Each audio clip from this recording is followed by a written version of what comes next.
more than a year ago, Araya. From the top of the great stairs that lead up to the temple, Salois looks small all the way down at the bottom amongst the winter plants. There are strangers that have come to the temple. Even from this distance, you can tell that they're elves, riding on the back of stags, some walking. They're soldiers. You see Salois speaking with them for a while from a distance. Beside you, you hear the sound of Albina approach. What's happening? Who are they? Well, they're elven soldiers, I think, but I don't know, and I don't want to get any closer because they'll yell at us. Do you think something's wrong? What could go wrong in Lux?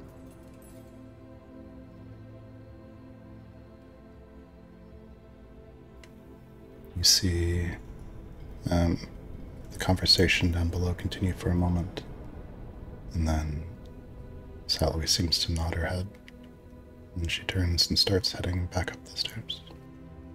Look like we're doing something important. Well, we better hide so they don't think we're eavesdropping.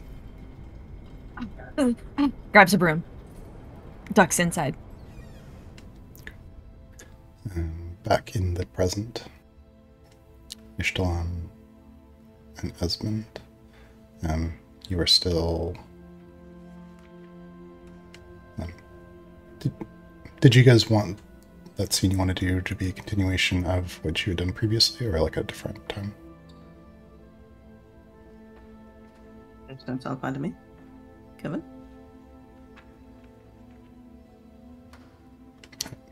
I'm not sure we can do this scene right now.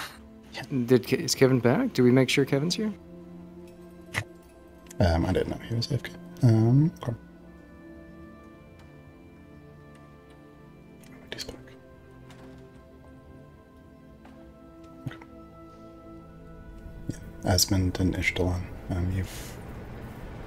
you're still in the hidden chamber with the case closed in privacy.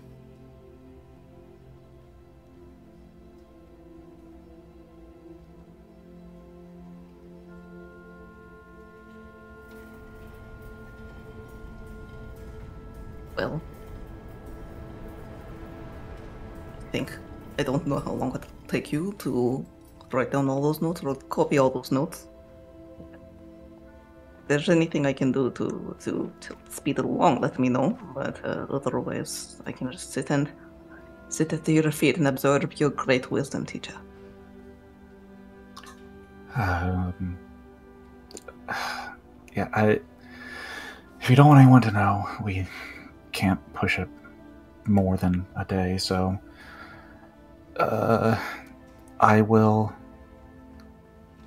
I'll try and draft up the shortest version of all the notes as I can, and we'll at least one more day, one more night here, I think, and we'll be able to move on.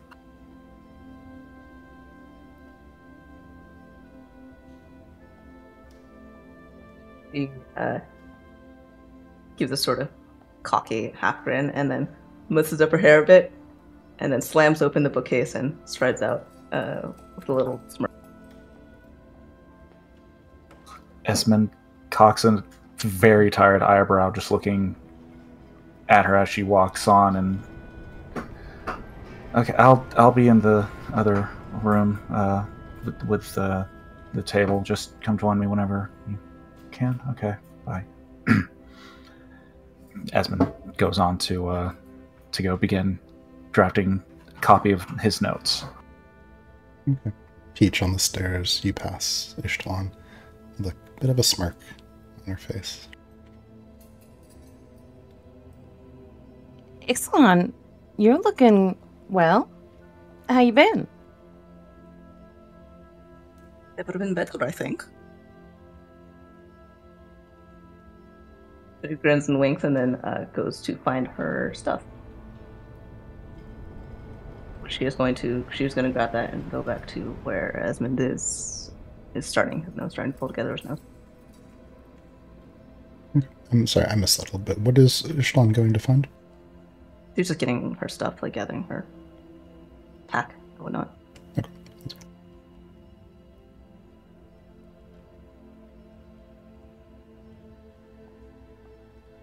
cool. So before too long, Ishtalon and Esmond have gathered in the main laboratory area, and there's plenty of room to take notes and work on things. More than likely, there is food available. Peach, have you made anything in particular for everyone? Peach is being very attentive. Oh, I thought it was just the two of them working together, heads bowed over like a plate of like little finger foods. Mostly little sweets. Early in the morning, like little eclairs, little baked goods. You wonder how Peach made them, but they're so cute and so just. It really just must be magic. It's adorable, and it's just for the two of you, and if anybody else is in the room, they're getting other food. Yeah, so there is, just as a reminder, there is the main laboratory area. There is Esmond's bedroom. There's Esmond's childhood bedroom. There's the upstairs of the tower that has... it's in ruins, but there are a few, levels that are still... stable enough that you could, be there. Fane is... I think Fane's on watch right now. He's kind of sitting out under the open sky on a rock with, just in case there's any danger. What's, Araya, Casey, Ava, what do they have to...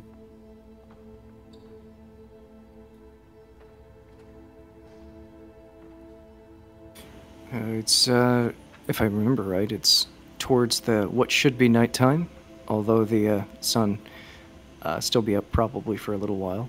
And Ava just came in from doing watch around the perimeter, so I guess it's time to get ready and bed down for the night for her.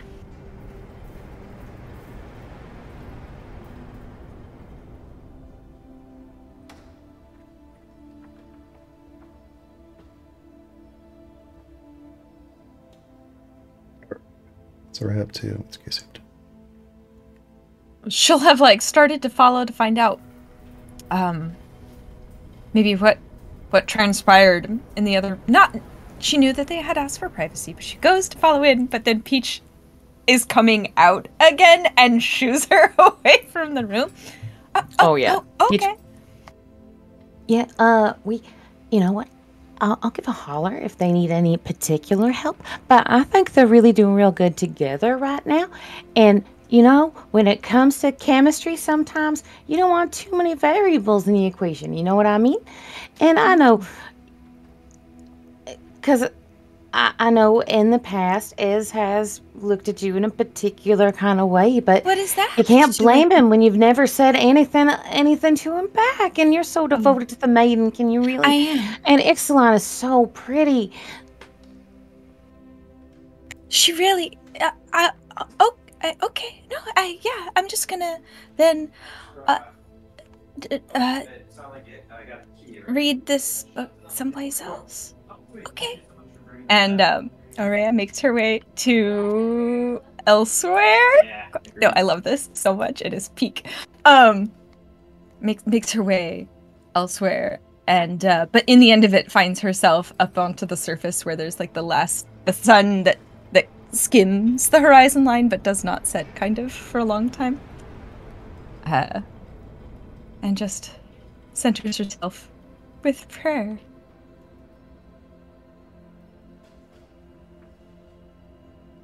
Did her camera freeze for anyone else in that moment of... I'm sorry. I'm so sorry. My internet is real bad today. No, froze at a perfect moment.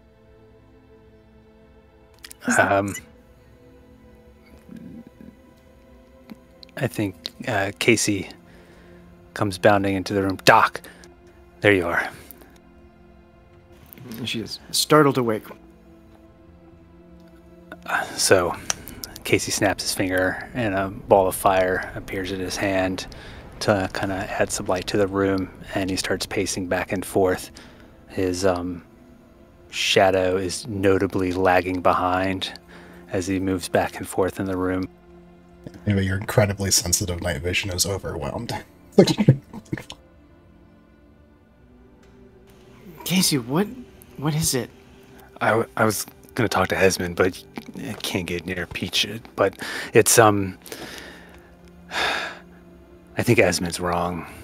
I know, it's weird to say. But it doesn't make sense. Like, why couldn't both Shalade and Ishtalan be here? It's not one or the other. They were both here before. Why can't they both be here again? And I'll say something about different timelines or something like that, but that doesn't make sense either, because we've gone to other timelines. Presumably, us in those other dimensions or whatever, we're still there. Yeah, that's true, but I mean... And it's like, if you just thought a little bit harder about it, I mean, if I could get in there and help him, I could give him some ideas on how to get both of them back. I mean, we've already come up with a plan. I mean, sure, but like... We just need to get Peach to make the hut, and we get the angel of doors around, and we sneak around, and we get Shalade, and we come back. Like, I mean, look, stop. Okay, Casey. It's pretty straightforward. I'm not sure why Esmond went in this other direction about... I don't remember what he said about it, but all I remember is that he said we couldn't have both of them. Oh my gosh. Okay. She starts to get up. Alright. Hold on. Stop pacing for a second. And try to dim that.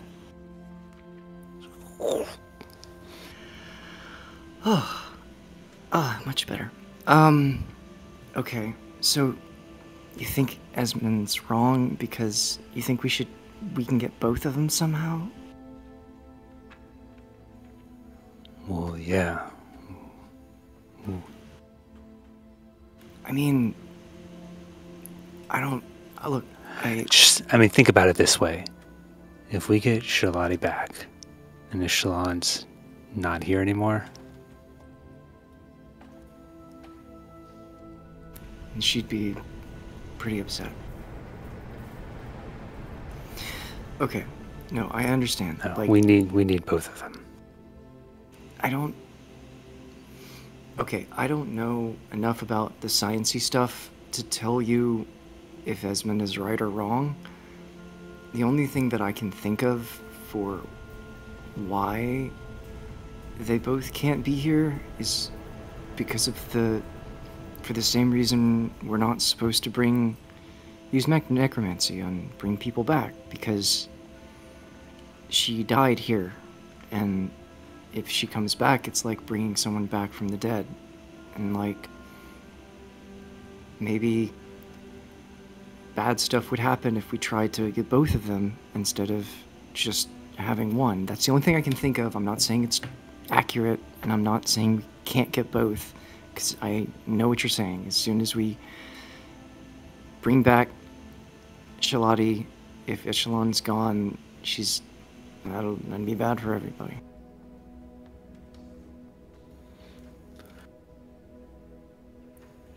Cool. So how are you going to tell Esmond this? Me? Well, I mean, if you wanted... I was going to distract Peach, and then you could tell Esmond, but... Why do you have to distract Peach to talk to Esmond? It's a long story, but... I think it'll be fine. I don't know that he'll just listen to me, though. He's been pretty deep in his studies. I don't know if he'd listen to me, and I'm only half awake, but do you want me to talk to him now? I mean, yeah, I'm not really doing anything else right now. Yeah, I wasn't either, I guess. Okay. Let's go. I don't need to know why. Just tell me where you want me to be, and I'll go there when you want me to be there. No, yeah, I think they're in the laboratory, so I'll just meet you there, yeah. Oh, alright, yeah. And Casey leaves the room, and in the dark room, his shadow is still there. You can just barely see the light difference between the room and his shadow, and then it slides out under the door. She rubs her eyes and sort of shakes her head. I'm never going to get used to that. And she goes and, in spite of the fact she's barely used it, she makes her bed, and then, still wiping sleep away from her eyes and sort of yawning a little bit, she heads out slowly in the direction to meet up with Casey.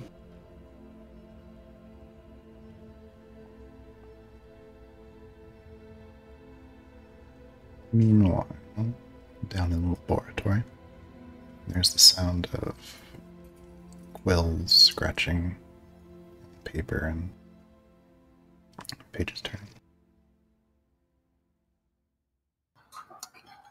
So if you, how to simplify, it's, imagine a net that's placed over a ball, and then the world as we know it, our reality is a layer of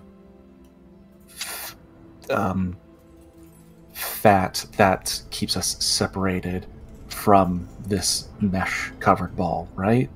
Does that track? Boy, I'm interested to see where you take this. Is it going to get more gross and biological, or? I'm trying to keep things. I'm trying to simplify these really dense like I said, concepts. Keep going. Right. And Esmond will go and copy more notes down as simplified as he can to of like explaining the situation, the weave and the destruction in the tower, all of that. And he pauses for a moment and is just kind of tapping his quill against the parchment.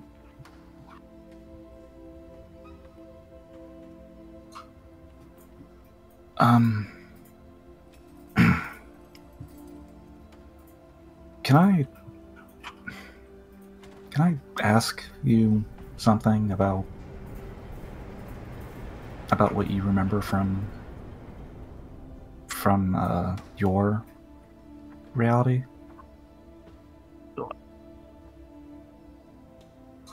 Is it going to help? No, but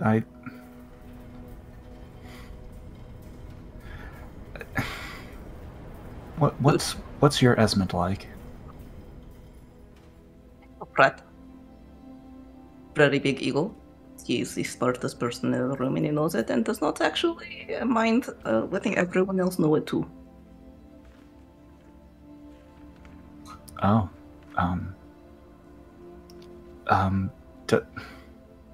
Wow. Does he know that he's also Desmond?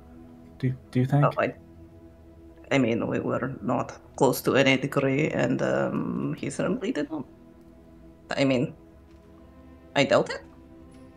I feel like if he had any inkling that he was the time-snatched younger version of a historical wizard who had some insight into time, he would not have wasted any time lording it over everyone else. And I never heard anything of the sort until we came here, so...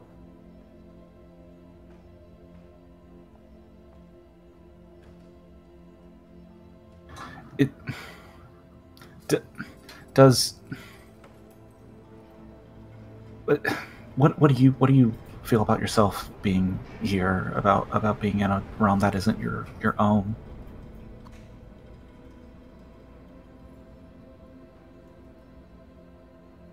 Oh, sometimes when you're making a puzzle, but like one of those wooden thin puzzles that the kids use, but it's been passed down through several families or several kids, and then not all the pieces are necessarily there.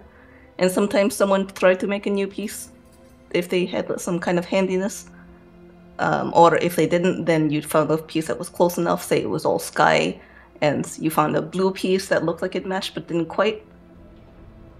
But it almost did, so you just sort of pounded it in and hoped for the best.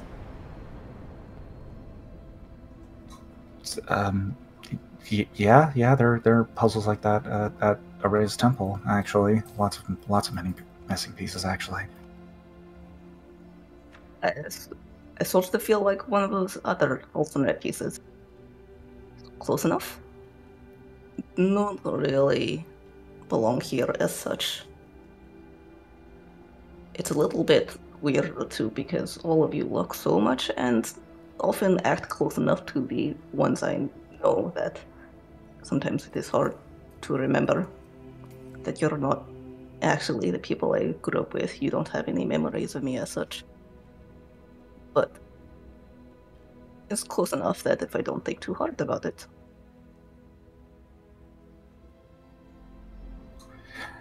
how do you not think about it? How do you how can I stop thinking about my own origin? It's becoming debilitating. I can't sleep. I can't keep down food. I don't know who or what I am anymore, and I'm worried of what could happen to me in the future. Draws a knife from the back of her small upper back. And holds it up, blade down in front of him, and says, "Oh, look at this knife for a minute. Actually, here." And then she hands it to him, held first. It's pretty light. It's got a small curve to it. The blade isn't much more than like a handspan, hand length. And the hilt is soft, squishy. It seems to be made of cork. And says, "Really look at this. Really focus on it. What does it look like? Can you see all the colors in it? Do you notice how the light shines off of it? Like the quality of the light changes as you go from the honed edge to the beaten one. There's this little nick here that I have never quite been able to get out. Here, the scar in the hilt, could never quite fill it in. And it feels almost unbalanced. It's actually a little bit more balanced toward the blade than most would be because of the hilt is so light. But if you're noticing feel all these details, you can smell it too. And really devote every single sense that you have, every thought that you have toward this thing. While you are doing this, or are you thinking about anything else?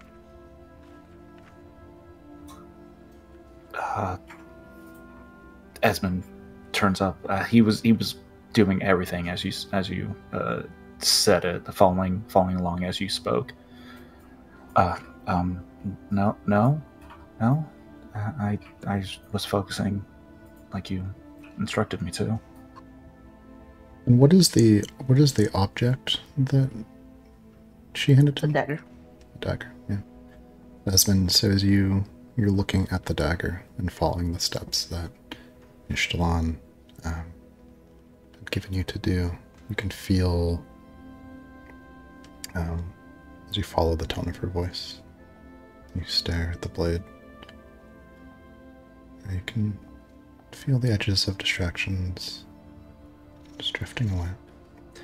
Please make an investigation roll with advantage.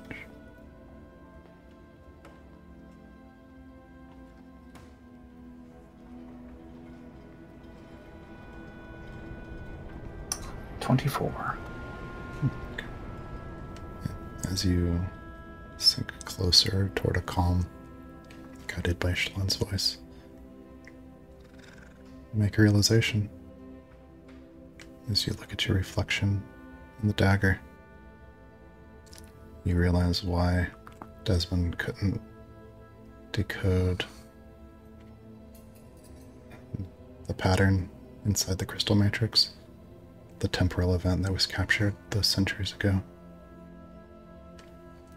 It's because it's backwards. It's a reflection. It's not the event itself.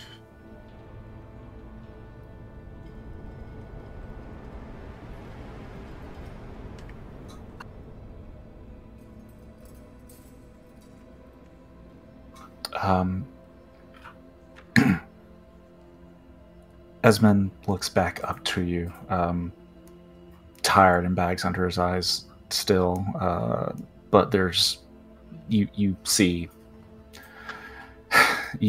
that there's a hint of discovery, a glint in his eyes.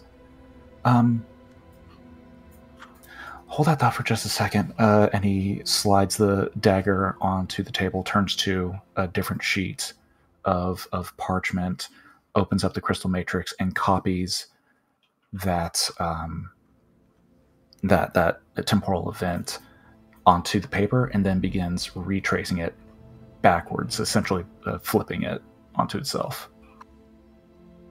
Well, it's enormous. You wouldn't do it on a piece of paper, but I think as we'll say you're doing this with a formula, right? You're kind of doing the broad strokes of it, right? Like a symbol that represents like whatever, hundreds of sheets of paper. You realize that with the device, the device in the hidden chamber,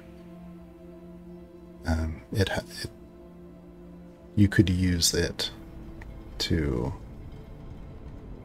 access whatever is there in the matrix.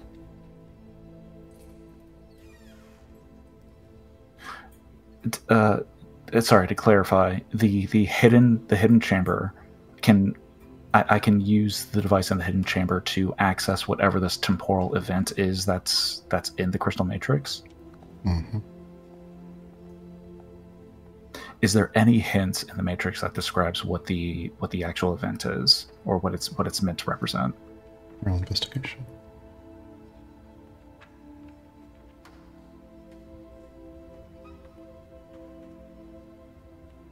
Ooh, 28.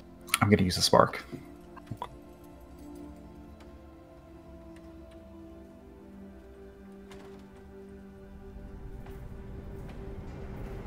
$34.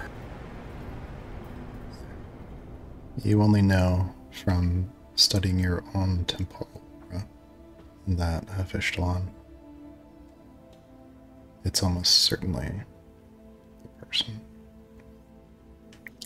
And what you know of Desmond's notes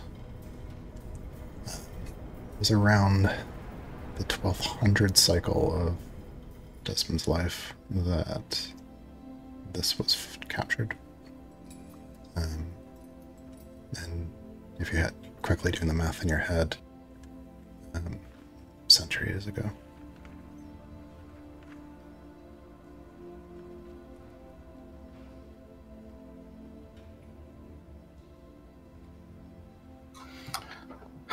But there's no other indication as to what it is, or what specifically relates to outside of the general time range.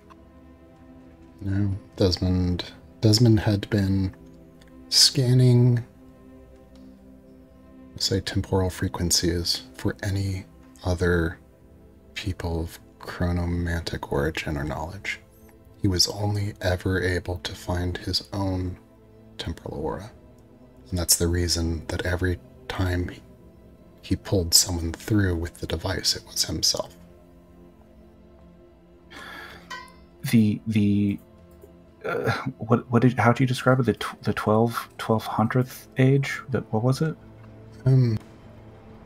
Yeah, the broad strokes is at Desmond always pulled a version of himself to the same point in time and taught it with the newest information that he had learned in his research.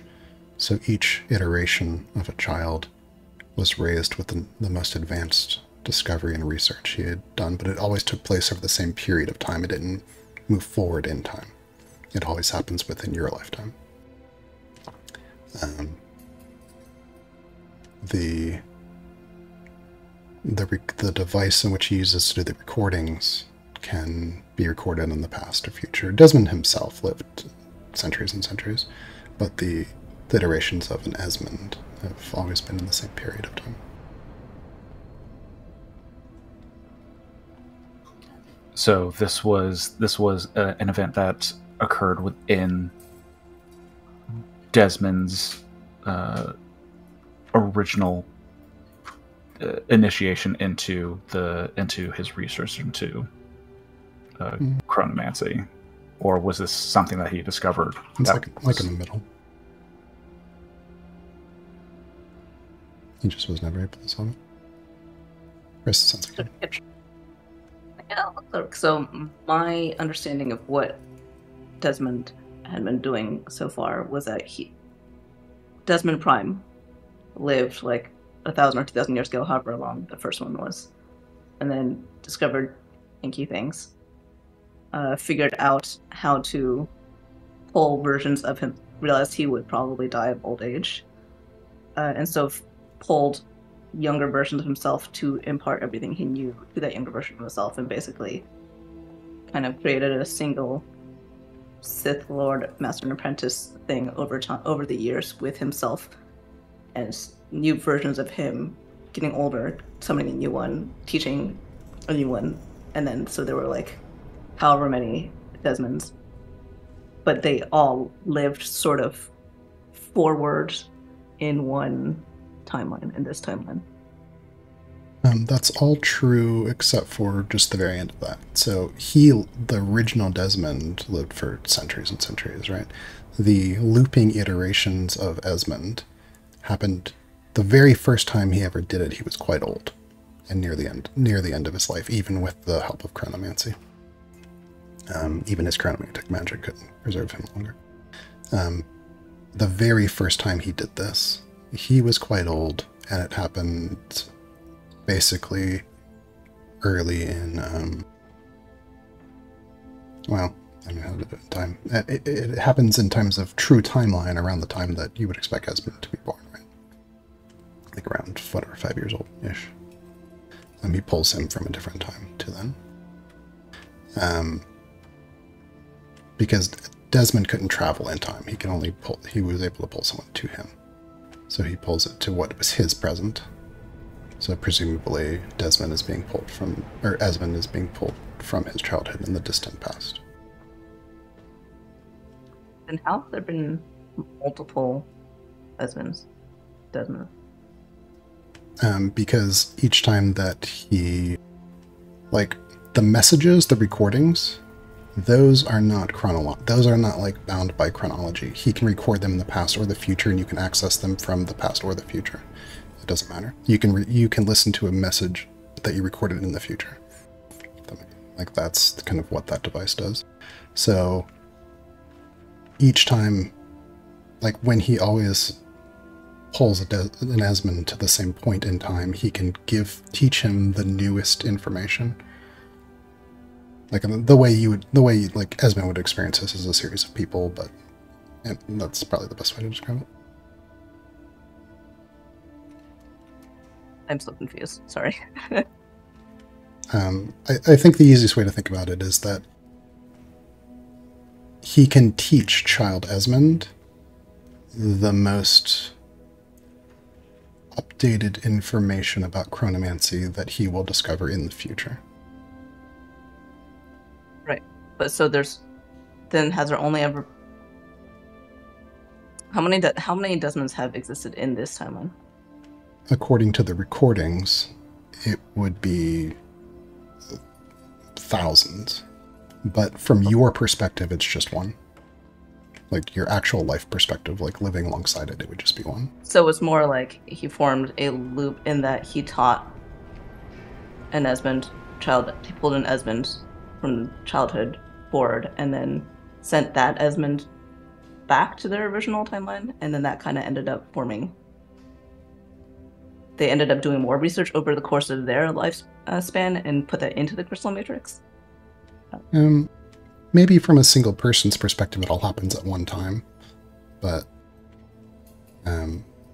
it's multiple iterations all happening simultaneously, basically. Yeah, I see it as multiple different Desmonds can access the crystal matrix from their own independent, not timelines even, but their different splinter verses, right? It's like into the Esmond verse. Sure. I mean, it's a thing that like we as people can't actually experience. So I'm trying to translate it into a thing that would. Right. So it's essentially the fundamental thing is Asmund can teach a child information that gets discovered in the future. Is essentially what it is. But what happens to those children? Yeah, where are they now? They from what seems to happen is they reach the age that the tower falls and then the world ends. But you said that generally the first time that And he then summoned you a can young re- Esmond was then around Desmond- when this Esmond was born. Essentially, it's 18-ish years ago. 20-ish years ago. So the window that Desmond seems to be aware of, that he has his time limit to solve the problem of the White Tower, is basically from around the time you guys are born to very close to now. So the summoning of alternate Desmonds is not a physical one, or it is a physical one? It is a physical one. It's just they're always summoned to the same point in time. Which is currently, or was 18-ish years ago. 18-ish years ago. And then old Desmonds, but there haven't been like hundreds of Desmonds at this time. No, there There would have been thousands. Yeah. There were at least a few in jars. No, and it's I don't know. I feel like it's clicking really good for me. I'm like yes, and each Desmond could have had infinite Esmonds because he could just keep recycling it, and then every time a Desmond put more information in the crystal matrix, it would update for all the Desmonds and all the different timelines, and then each little Esmond in each iteration could get the most updated version, and then it's like a tree of branching. I think maybe the easiest way to explain it for the character perspective is essentially you have the device is a thing that is the device is changing. From your perspective, there's really just the summoning. There's just one timeline, but the device is the thing that changes. The information in the device changes. That's the best way to think about it. I think my confusion is not about the device itself. It's about how many Desmonds have existed in this specific timeline at one time, since they all come at one around time? 18-ish years ago. At one time, probably 2 or 3. Okay, and then they all go. Is it? And you know what? I'm just slowing things down at this point. I don't know. That's really important. Now I need to know. What seems to happen, according to Desmond's worry, right, is that however many end up being here, we'll say 3, right? In 20 years the world ends, so they all die. That's what happens. And then he sends information back into the past to try to change it. Oh. The device is constant, but they've all died. So from his perspective, he keeps getting, there's a bunch of information in this matrix that keeps getting updated from OG Desmond's, let's say, perspective. He only ever does this once. Yes. Yeah, he gets one chance to send it, to make an entry. Essentially, he'll make his final entry and try his best to hope that the next Esmond gets it right.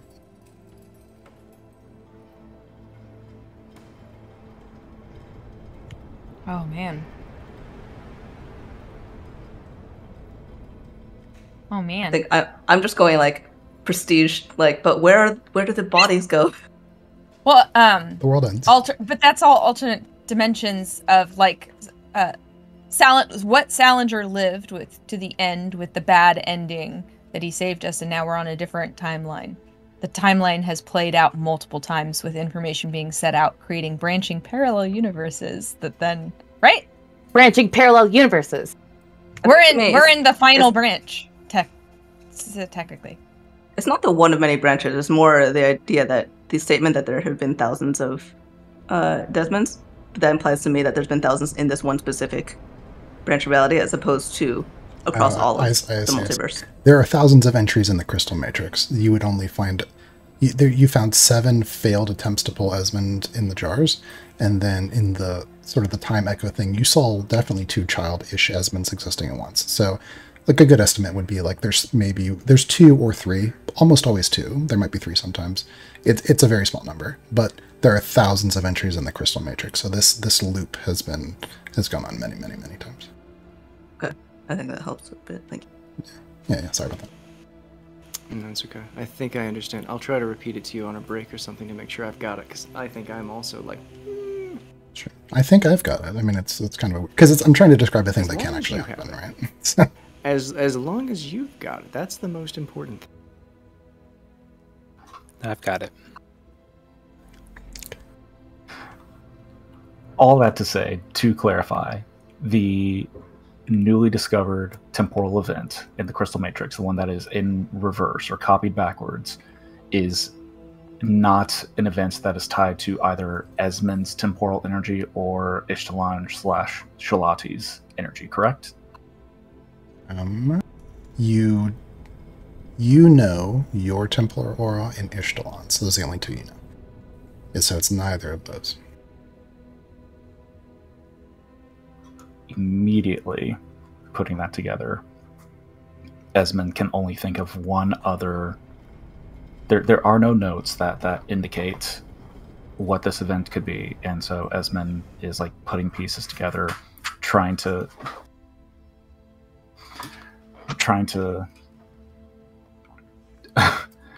keep it all in place, and turns to you, Ishtalan. I know that we're trying to do something right now,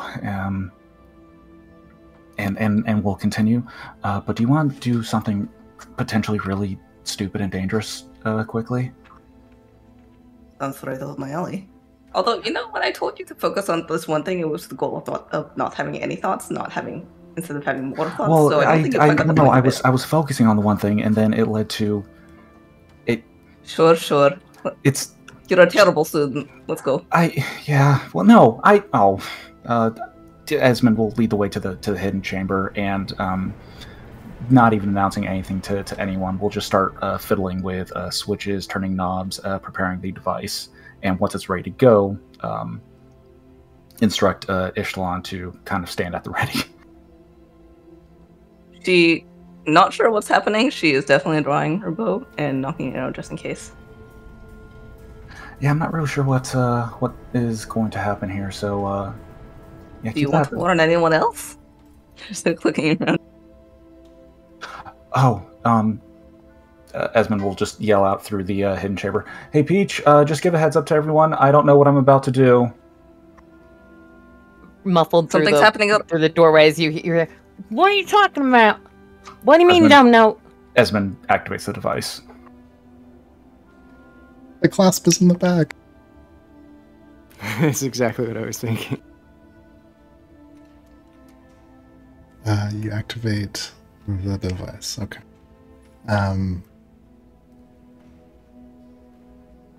Yeah. So, you put the crystal matrix into its pedestal within the hidden chamber.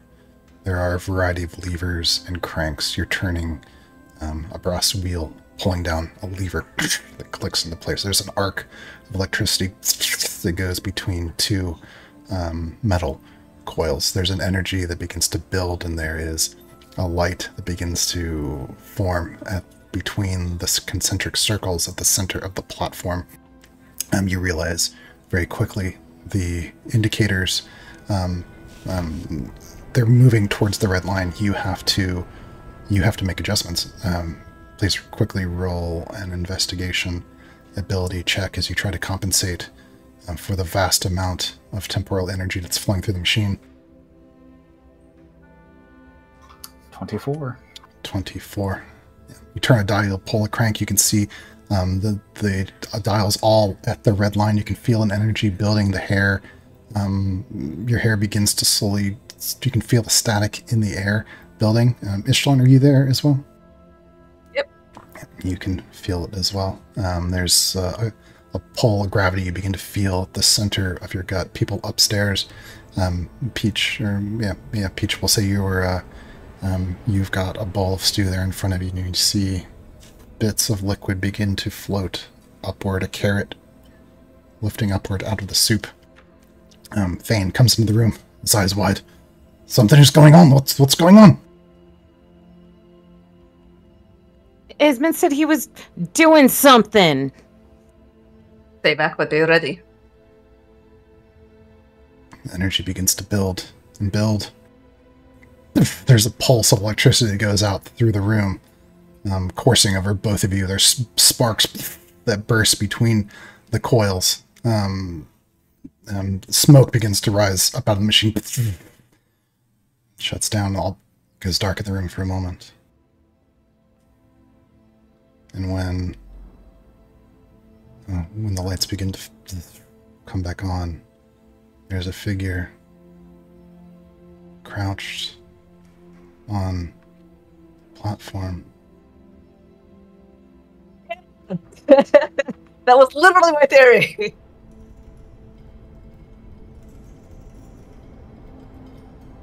I was very suspiciously eyeing Sean's profile on the on Discord.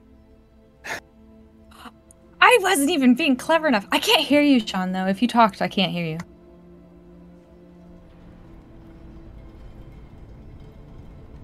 I hadn't said anything yet. It's super, super quiet. It is hyper quiet, just saying. Holy shit. Sal?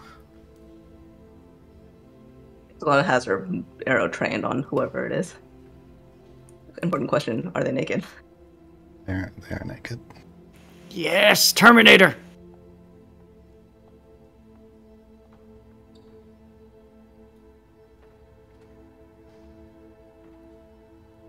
Did somebody say something? Oh, hold on. Let's pause for just 1 sec. I think you have the wrong microphone, Sean. Yeah, I'll double check.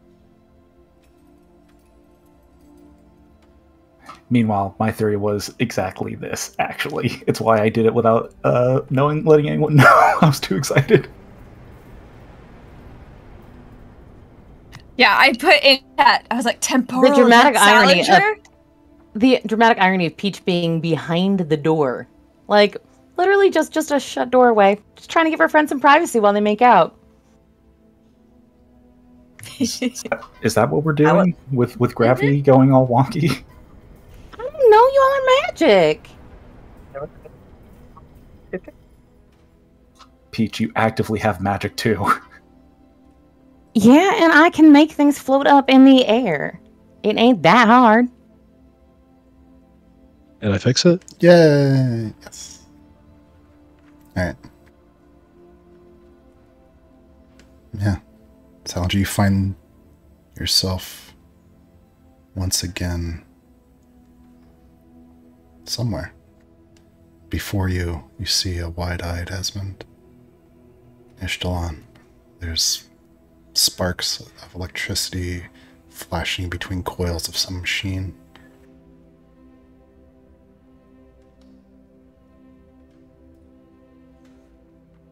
Oh shit. As she recognizes the rogue figure, she lowers the arrow and then says, wait. What's your name and what's the last thing you remember?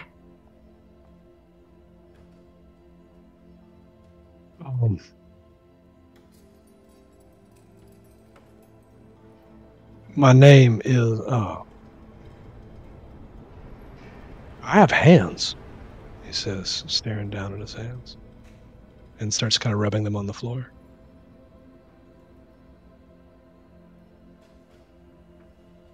Esmond will approach and kind of crouch. Will kind of crouch to be eye level with you, but will come up short, obviously. It's just kind of looking up towards you. Sal, are you okay?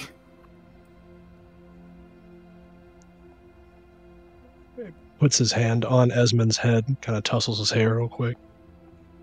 Oh, Ez. Yeah. Wait, he looks down at himself. I'm suddenly very aware of my self. Yeah, that's fine. You can be as aware of yourself as much as you want.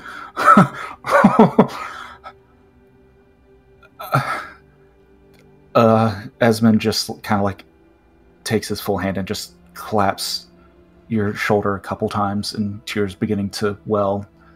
I'm just really happy that you're okay. And Ishlan puts away the arrow and pulls out. Let's just. She has a cloak for now, so she pulls out her cloak and tosses it over Sonder to give him a modicum of privacy. I'll want that back. He tries to catch it and just whiffs right over it.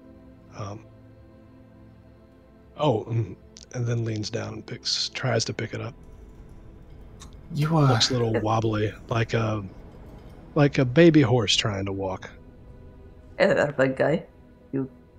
How long's you have any? You haven't done this in a while. And then she's going to grab his forearm to help steady him. Yeah, Esmond will. I mean, as much as he can help, he'll get on underneath his other arm and try to assist him. Okay, so just That's a brace. Yeah, There's going to be a lot of people in here, and some of them will be probably very over-exuberant. Hey! Salinger's back! Oh, no, we should have... Peach is immediately behind the door. So now the door is open, and Peach is in the room. Peach takes one look at Salinger, and with suspended between Ixalan and Esmond, she just goes, drops the pot of coffee she's holding, and then immediately runs up to him and jumps onto him, arms around his neck, and holds herself at a half a hand's distance for a second. You are really Salinger Moral, right? This isn't some weird time version of you? Because I've been telling everybody you're my boyfriend, but you didn't actually technically ask me to do anything but dance, and I just... This... Can I?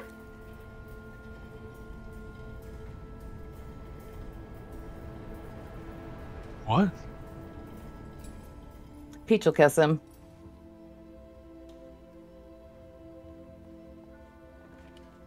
He makes kind of a half sound as if he was about to say something else when it happens. Whistles and does like a little snap with her free hand. Okay, this is immediately too uncomfortable for me. Esmond will adjust himself as much as he can. He looks like shit. And head and walk out the room to go find everyone else to announce to them what has happened. Okay. Yeah, Esmond, you quickly run into the others who might be coming down the stairs. We have returning company. What? Down below in the chamber. Go say hi. I mean, don't get between them, but go say hi. Yeah, Casey will pick up speed, run down there. Okay, so you come. Does Esmond run into anyone else on the stairs? I mean, Doc's probably with Casey. We were headed that way, right? She was catching up with him, so she's probably right there. She'll...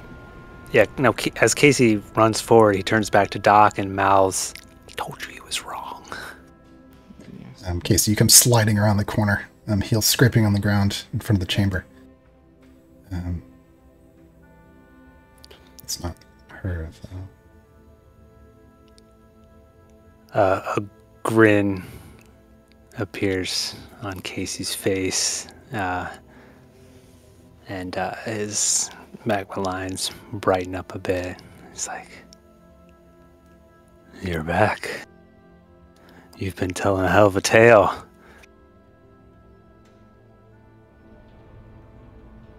I have absolutely no idea what that means, but it's good to see you. Yeah, Casey will run in and give him a hug. If Peach is there too, she's part of it.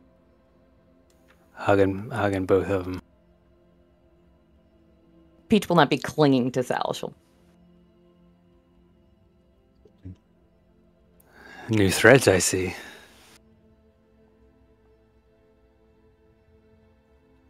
Something borrowed.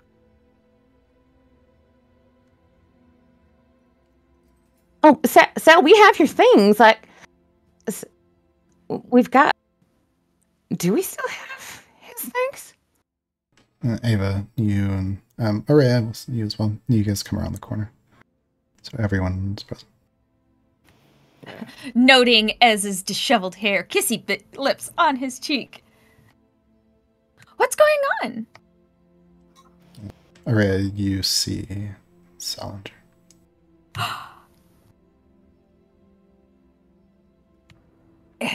What? She looks at Peach. She looks at Salinger. She looks at Casey. She looks at Salinger. For real?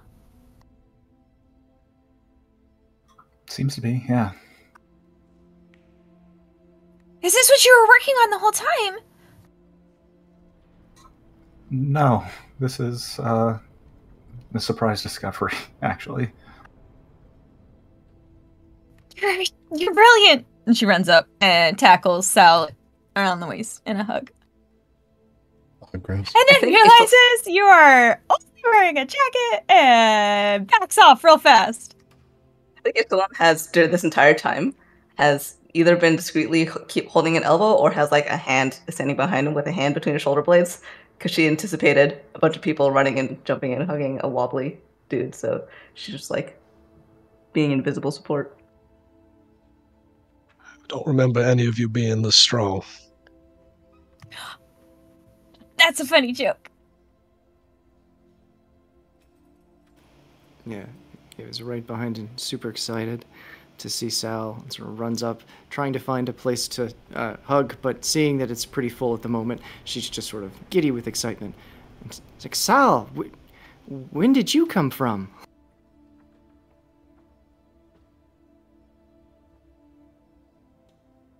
I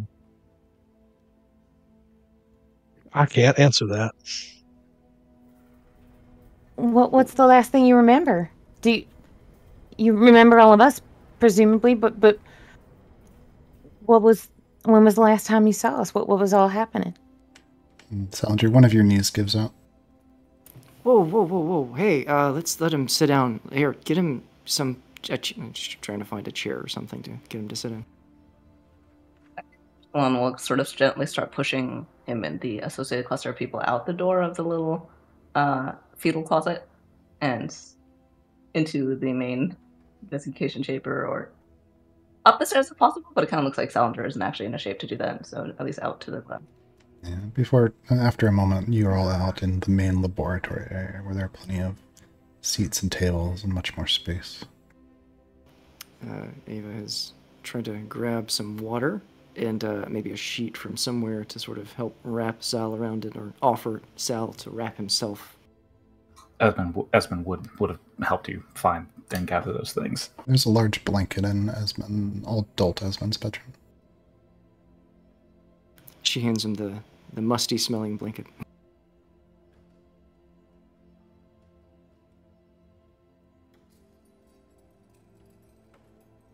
He gives it a slightly too long sniff.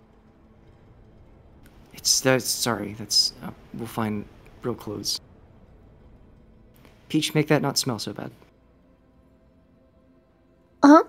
Peach is very distracted, has been staring at Sal. What do you need me to do, Sal? Ava? What No. Yeah, sure. And she'll prestidigitate the odor to be better.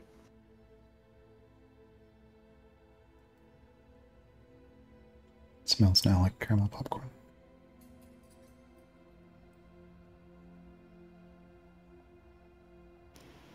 Sal, like, this isn't... How did you... She's, like, looking over at Esmond. Did you... I found a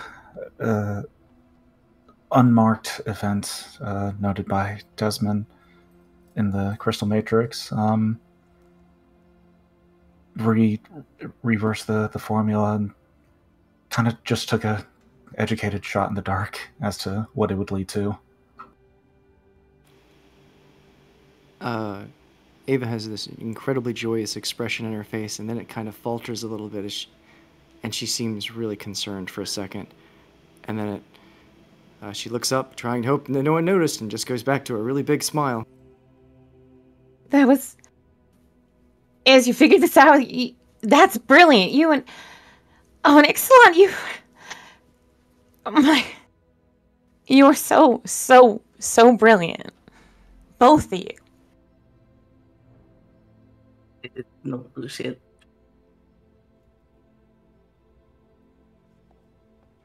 I mean, you were here helping with it all, making sure Ez didn't get, too in his own head, and I imagine providing some emotional and moral support, though I don't want to presume too much about the sort of working relationship you two have together. Her brow wrinkles, basically the same expression I just did, and then she goes, yes, of course. Exactly. Moral support. Desmond just looks tired and confused by the statement. Ava was really excited, and she's Sal, if you start to feel like drink that, and she points to the water, and if you start to feel anything like lightheaded or anything hurts, just someone let me know. Ez, can I just talk to you for a second? She grabs him and basically dragging him into another room. You okay? In demand.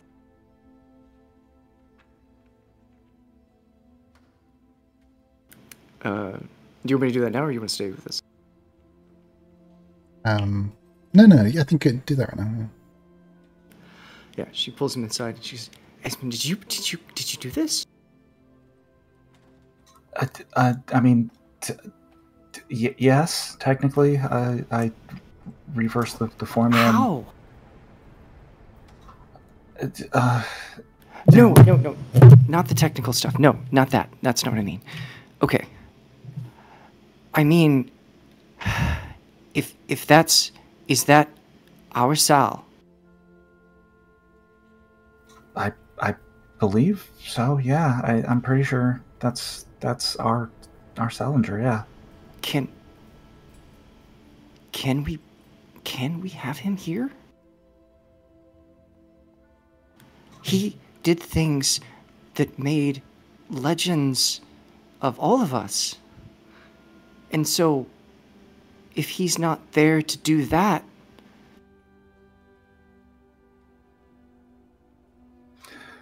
I'm going to be honest with you, Ava. I'm still coming to terms with accepting my hand in this particular field of magic. I have no idea. So it's between different timelines, potential realities, existing realities. It's who's to say whether or not it's possible. If you had asked me a week ago if this is something that I could have done, I would have said no. If you were to ask me yesterday if it's something that I could have done, I would have said it's within the realm of potential possibilities. We don't have to... Just tell me we don't have to try to put him back, because that would be... I just need to know he can stay here, because otherwise, this is...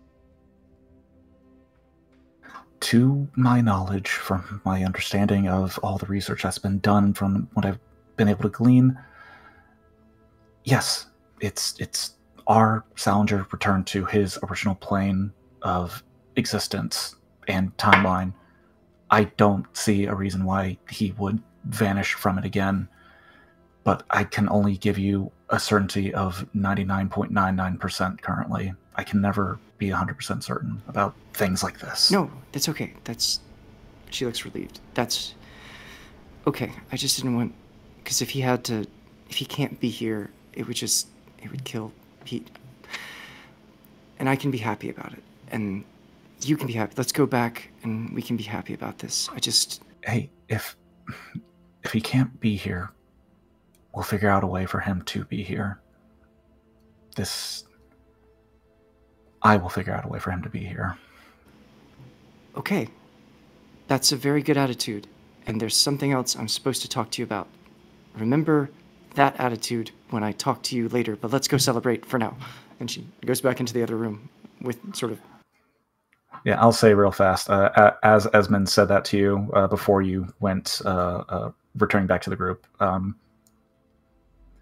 there's like a glint of determination in his eye that you haven't seen in a while. Yeah.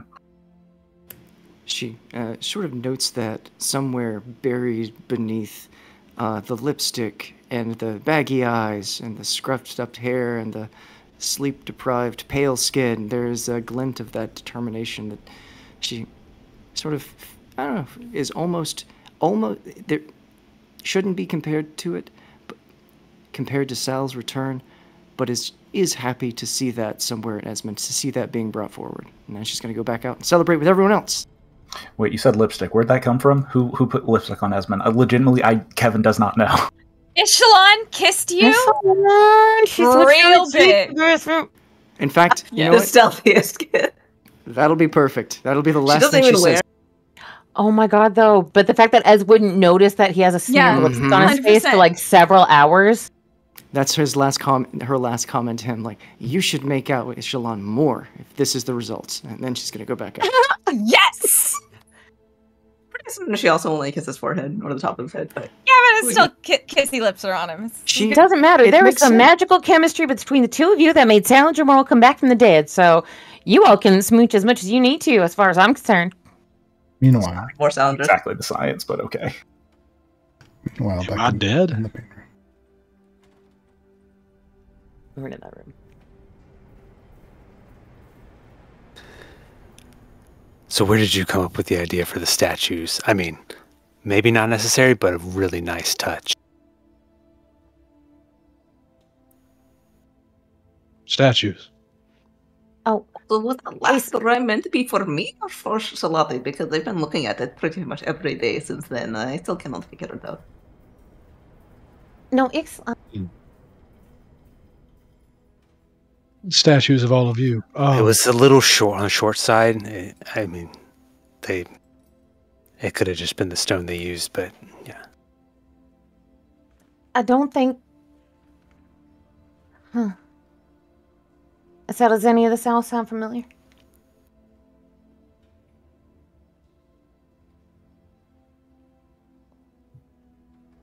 Sal is holding the water glass and looking up through it and says, last thing I remember is asking you to dance. Yeah. Yeah, it looked like, I know you also wrote me a letter, some version of you did, from 900 years from now. But that version of you had become a proper kind of folk hero. But it's the damnedest thing. There's a whole town, a whole village nearby-ish that, you or some version of you had established. I wonder if that'll all be the same. If it'll still be... Oh my... If the people of Langy's Pass see you show up. They're going to disappear. And they thought we had great costumes. It's just me. There's only one me. What? I know. I never forget you, Salinger.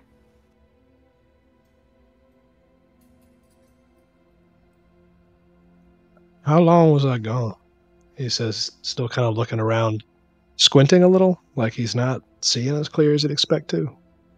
Months. by our reckoning, but Tom's been doing real weird things lately. Days have been real long, and nights have been real short, and Tom's been doing funny Oh. things all around. I mean, it's It been seems like 20 days.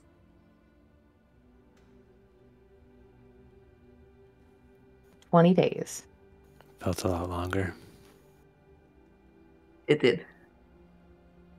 Yeah, it felt Seems like like it a was lot longer. actually like or just a second ago. Peach just keeps staring at Salinger. I cannot believe you were really here. Yeah. It was both of you. I didn't answer your question. Statue was both of you.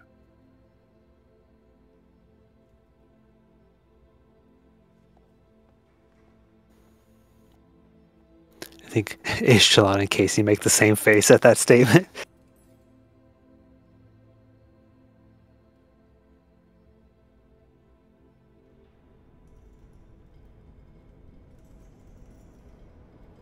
Do you Well, are you remembering some of it also? Some of the making of things?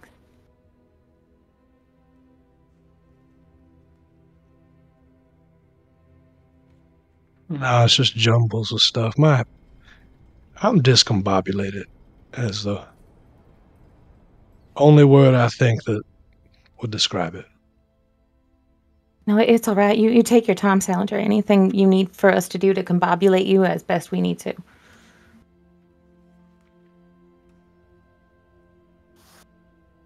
Or Okay. recombobulate. Like this to because wait. Ez has probably got a recombobulator and that something like that, right? I think that might have been what brought you back from the dead. Well, I wasn't dead. It was past. You never died. No, we never confirmed. Oh, that's true. Even in that letter you left for me, you said you were off to find the Queen of Lux. I'm pretty sure I was dead at least once. I think I'm hungry. Yeah. Yeah, food. He drops the water glass, forgetting it was in his hand. Peach produces And buying from it.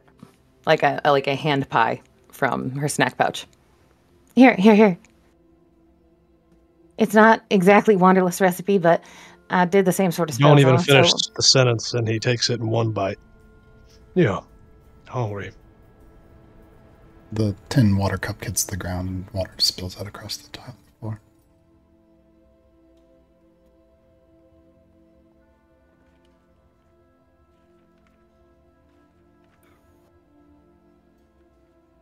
Casey kind of sidles over to Ishtalon. Well, you got one back.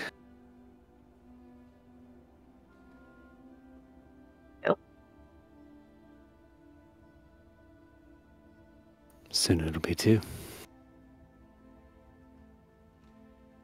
Both you. Cool.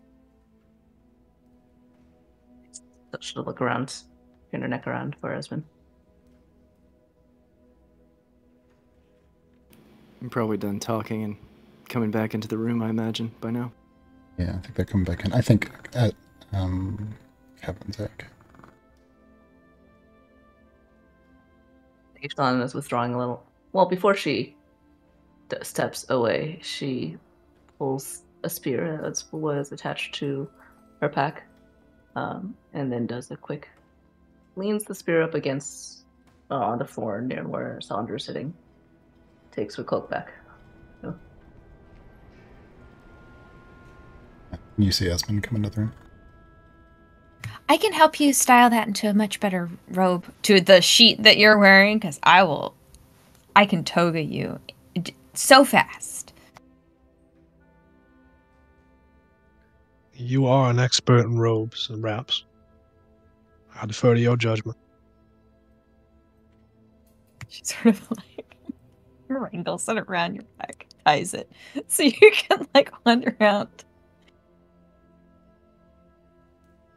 You look very maidenly.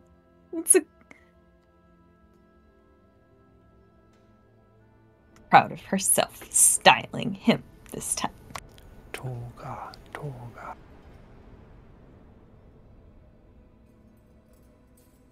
I know. Oh, I have so many questions, but then if you don't remember, do you remember any of the temple? We should show you the temple and see if it makes you remember the temple, because then it could make you remember things. Can we start with where we are right now? Maybe. And another one of those pies, please. Oh, At the re-entering as a knave. Peach produces another pie from the snack pouch. Extra large for plot's sake. There's A 2-bite pie? there's only about Two-bite pie. there's only 3 and about a tenth in there. Three, little over 3 pies in the pouch. 3.14 pi, maybe? Yeah, 3.14, yeah.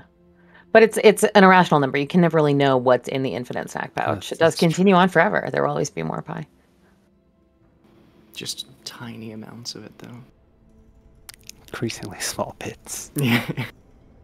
I guess having come back in the room, hearing the question, Ava's like, "Oh, we're at the stone tower, just outside of what's the name of that town?"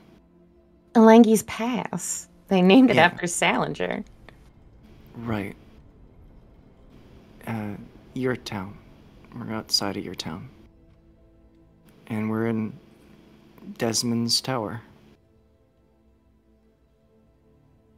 Who's another version of Esmond from a different timeline? You all have different time selves. Maybe it was slower pieces of information. It's not exactly right, but sure. Okay. Well, if you want his hairs, I guess.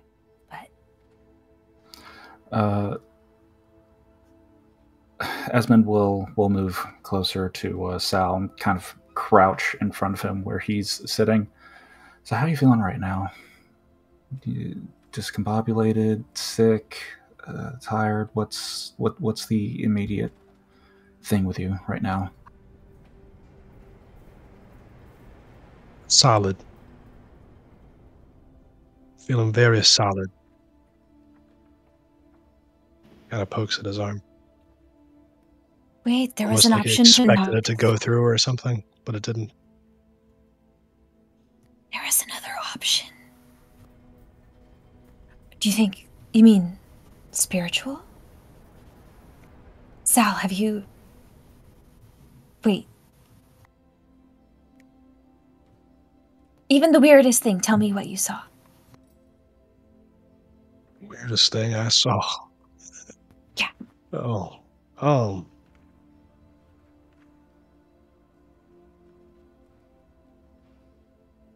I don't know how to put that into words. Oh, is it like trying to describe a dream? No, it's more like he picks back up the glass. As you make this cold. The water. Or in the tin. Keep saying glass. The words will come back.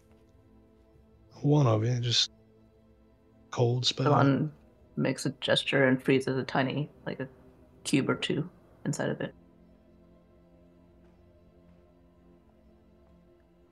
He breathes over it to make fog, and then he moves his hands back and forth through it. That's the weirdest thing I saw.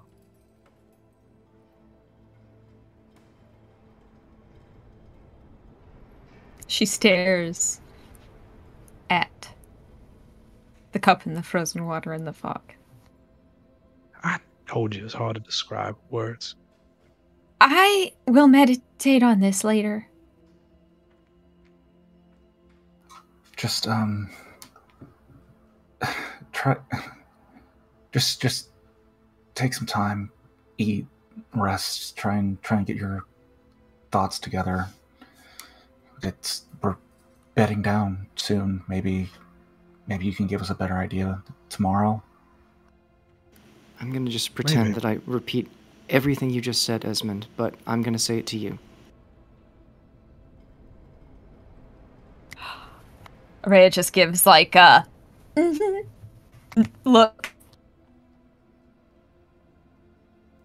But he's right, Sal. Like, I don't know. It's going to be hard to sleep just knowing you're back. But you should definitely, I think, get rest. This is a first for me, but you seem a little...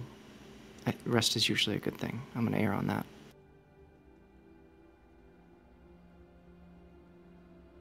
I'll ring. Peach, do we have a giant bed? We can have anything you want in the Wander and Wanderlust. And she'll start the ritual, the little song that she sings to make the Wander and Wanderlust appear. This time she's focusing on bed vibes, sleepover vibes. Enough cots for everybody to hang out in the same room and make sure nobody disappears. And the song that she's singing is the one that she's been working on putting to words for the past 20-odd days or so, which is the poem that Sal had written. She's put it to like a slow little lilting, like a fun, bright tune. It's the one about her, so it's fun. But she sings it very softly, not like belting it out. But she's making a circle of the room and conjuring up the Wandering Wanderlust, which appears around her like a set in a musical.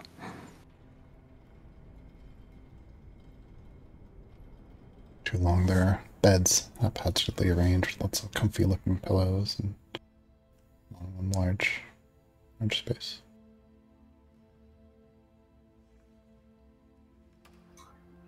Esmond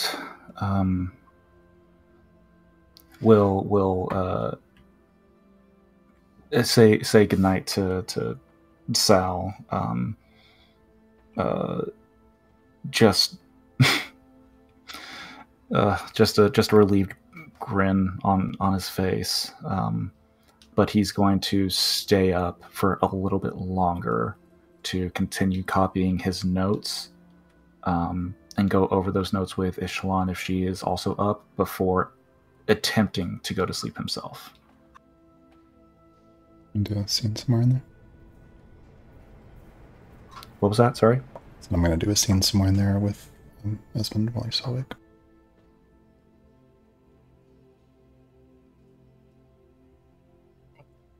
While we have a moment now, going around. Is that a yes? I can go ahead and start. Yeah. Okay. So once it seems like the furrows died down and they're back down in the lab and getting back into the notes, transcribing and everything, Siobhan comes back down to the lab, settles into a chair next to Esmond, and then watches him stare for a moment, and then says, "I saw smoke on the machine in there. Will that be an issue?" It might be that it's old and that event pushed it too far. Bringing Sal back. I would have to look at it a bit more to see if it's something that needs to be addressed at all, but I don't know if I should do that now, or I suppose I could do that real quick just to do a quick determination before continuing with my notes. There isn't a real point in copying all those notes if the thing isn't even working. I'll make it work. We'll make this work. Promise is that will only push you. That will kill you. Yeah, not that I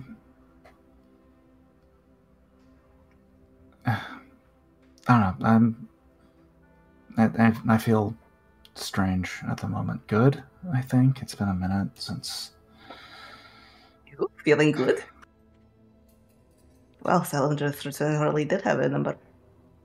Added heart back. Yeah, I think he did actually.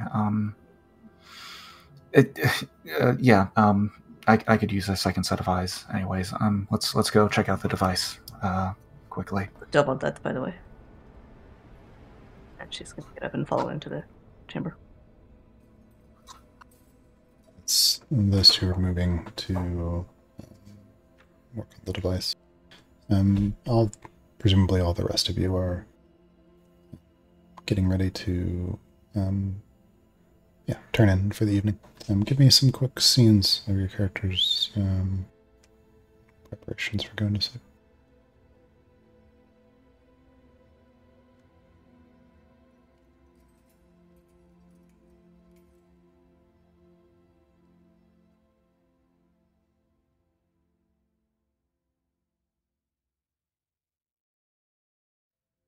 I think Casey probably would seek out Esmond if it makes sense before sleep, but Okay, if you're gonna do something instead of go to sleep, you can also do that.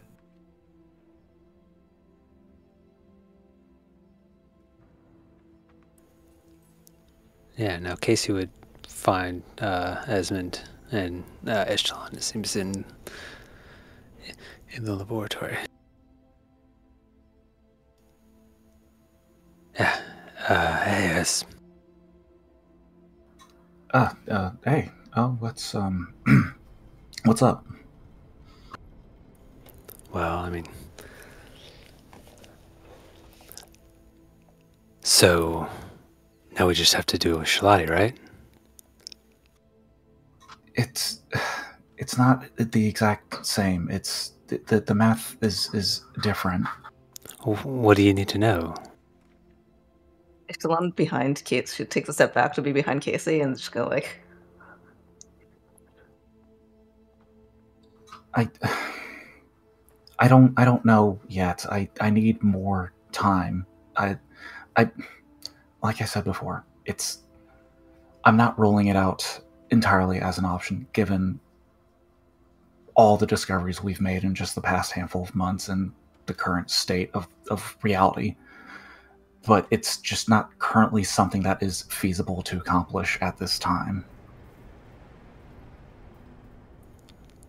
I don't know what that means, feasible. I mean, you brought Salinger back out of all the people in existence. Correct. I mean, how did you do that? How did you know? There was a notation in Desmond's crystal matrix, a formula that was reversed. Something that he had caught a glimpse of backwards. I was able to reverse the formula and was able to interpret it as a temporal event that wasn't connected to my aura or Shalati or Ishtalan's aura. And like I told Ava, I took a shot in the dark, assuming what was on the other side. So we just need that for Shalati. No, I have. Shalati and Ishtalan share a temporal aura. It's one and the same for both of them. That doesn't make sense, though. They're two different people. Yeah, I know. They're not at all alike. And he kind of looks over at Ishtalan and furrows his brow for a moment, and then back to Esmond. Like,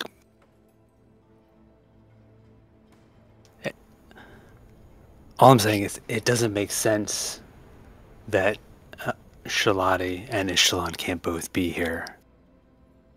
I mean, you being here is evidence to that.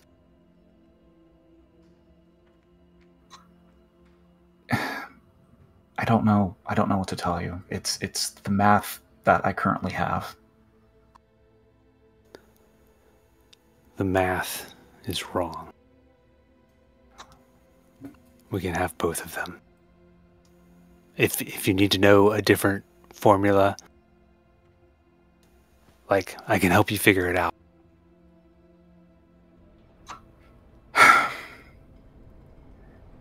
the math is correct, currently, based on all known factors, at such a time when new factors become available that allow me to change the formula and allow us to bring them here together simultaneously, you'll be the first person to know. But as it stands now, it's either a lack of information or a limit of reality.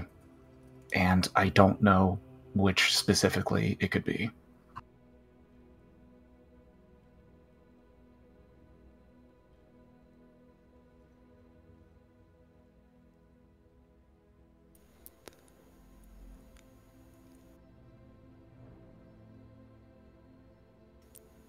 Yeah, I don't accept those limits. If this machine can't bring her back with Ishtalon still here, then we'll go in there and get her. That was the whole idea from the beginning, yes. So, doesn't really change things.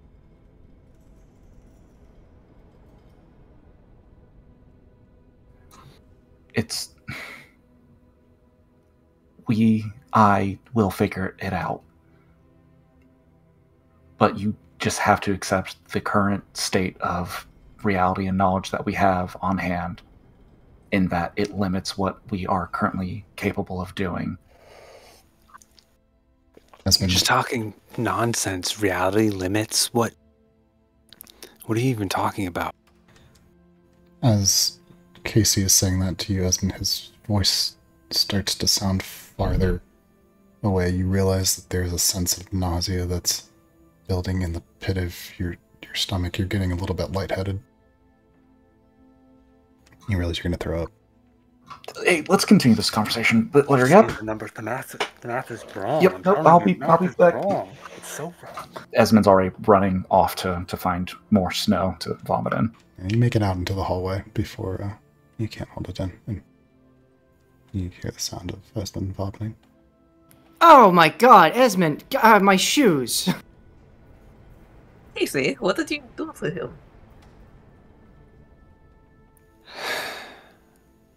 I think maybe we need to stop insisting in this way. He's doing the best he can at the moment.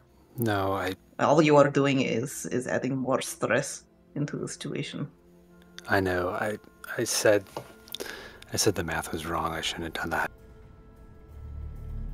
He does take that personally, it seems. Esmond out of the hallway, and you realize you've dropped down to one knee. There's vomit on the floor, on the stone in front of you. Looking at your own hand, there's blurry.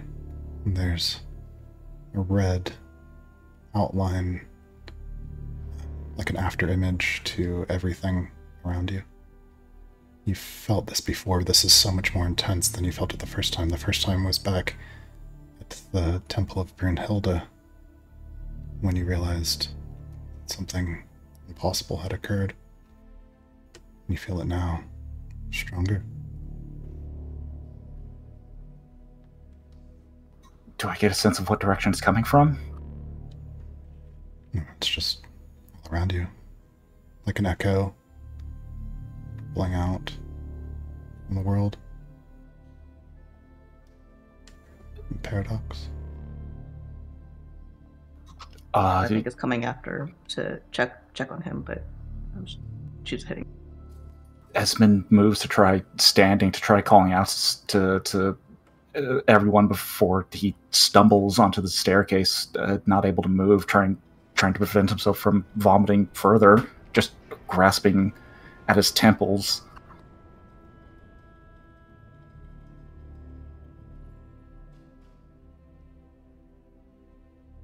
You find Esmond on the stairs. Esmond, whoa. And she's going to take him by the shoulders and try to hold the hair out of his face, guide him so he's not falling into his own vomit, and looks around and says, Ava! Yeah. Sort of jerking from the light sleep that she was in, hearing the name, she shorts up, eyes half open, just, I'm up, and she rolls out of bed. There's the lab. Something's wrong with him. Yeah, she's her body is moving before her mind is up, and she's picked up on her way the aid kit that she wears as a sash around her. She stumbles towards the stairs.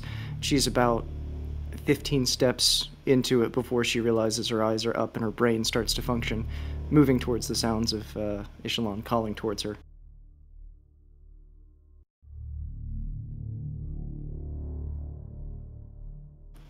I guess when she arrives, she sees Esmond hunched over and Ishalon helping to hold him up. She tries to move him towards either a bed or whatever is nearby to sit him down.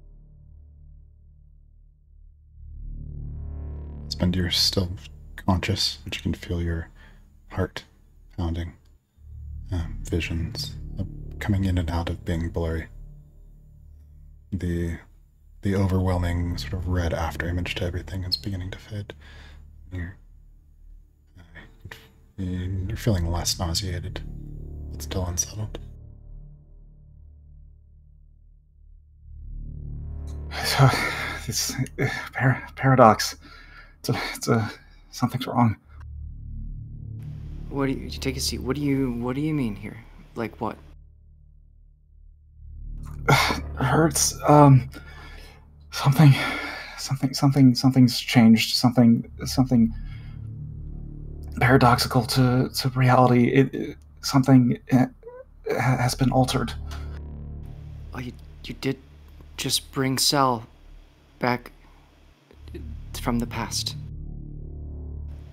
But here, just here, try not to think for just a goddamn minute.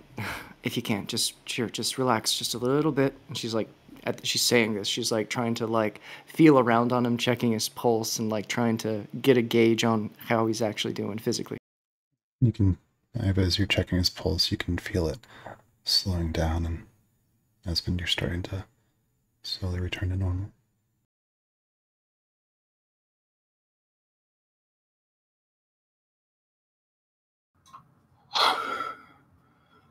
Okay. I can see again. That's a good start. All right, buddy. Let's move you off towards bed, okay? No more of this dicking around and one more thing. Let's just we're gonna. No. I gotta do one more thing. Nope. We're going to bed. You're gonna wait till morning. He has to do one more thing. She looks at him. You're not helping. What do you mean he has to do one more thing? The device, in the hidden chamber. I need to make sure that it's in working condition. That Salinger returning didn't cause it to. It'll be fine. No one's using that. It's not. Just let them check it. Maybe it'll make him rest better. In this state, when he does go to sleep. There could be something residual that's causing whatever I'm feeling. I need to make sure it's fine. We can go with him. All right, Esmond, we're gonna check this out, and you're gonna have to do it again in the morning, because in this state, whatever you're looking for and whatever calculations you think you're gonna make, you're probably gonna make an error. But we'll go. She's like gonna resentfully help Ishalon move him towards where he wants to go.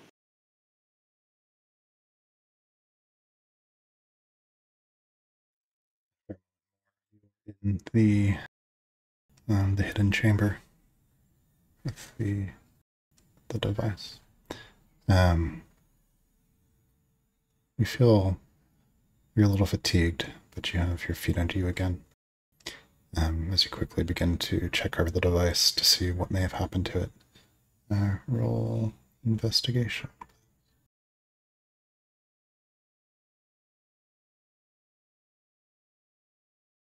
24s all day, man. 24s. Yeah, you can see. Shit. There's a component that's fried, but you realize this is part of the machine that deals with the mitigation of the power itself. You could 24, yeah. You can use the device one more time, but it will destroy it when you do.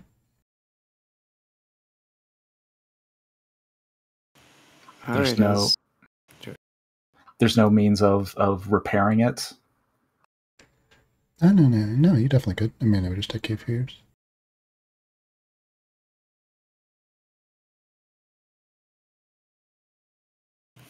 All right, as you got a chance to see it, that was the deal. Let's go. Come on. Yeah. Okay. Fine. How is it looking? And Ishtalan leans in and whispers to Ishlan, can you, Doc, do this for me, because I'm going to bed. I'm going to try and sleep. Go check on Sal. Make sure that he's actually still here. Ishlan, could you help me to bed? I don't want to fall over again, if preferable.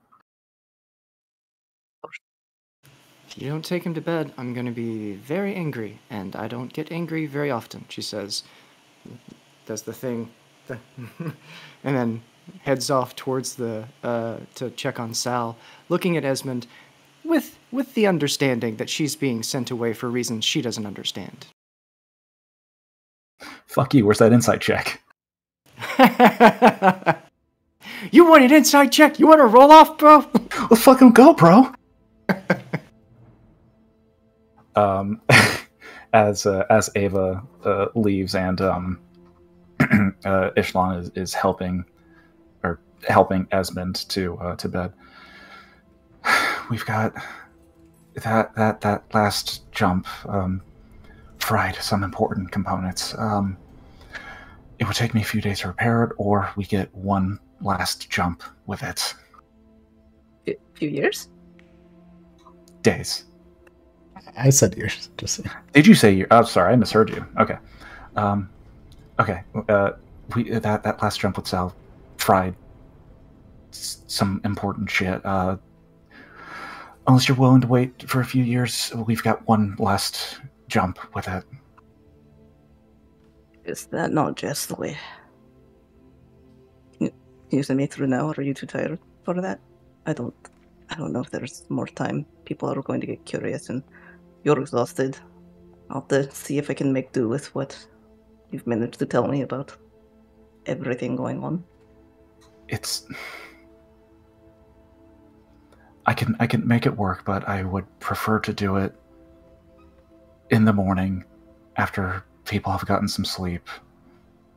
After Salinger has all that being settled. Then trading you. Are you sure you want to do this? I'm still not 100% sold. I told you about the puzzle pieces. It doesn't make sense for the gemmed-in one to stay when the original one is available.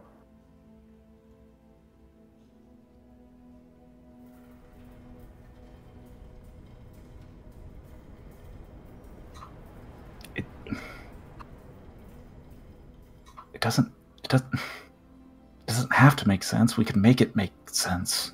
I mean, O's intuition is usually right. Maybe I could make it work in time. I am all for that, but I also, if this is the one sure chance right now, then I have to take it. And I will still be there on the other side, presumably, assuming this doesn't kill me outright and you didn't make a mistake with the math. I rarely make mistakes with math.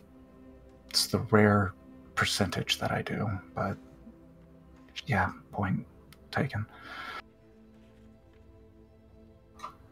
Okay, all right. Probably not first thing in the morning, but shortly after we all wake up, if I can get some more notes jotted down before sending you through, then I'll do it. Are you sure you don't want to say goodbye to everyone? I feel like if we do this tomorrow morning, then there's just going to be something else coming up, and then something else will happen, and then we'll have to leave. or run, something will attack us, or...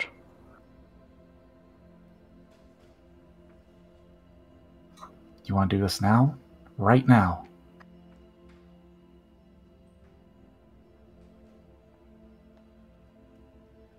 Sure, so they can help you up a bit.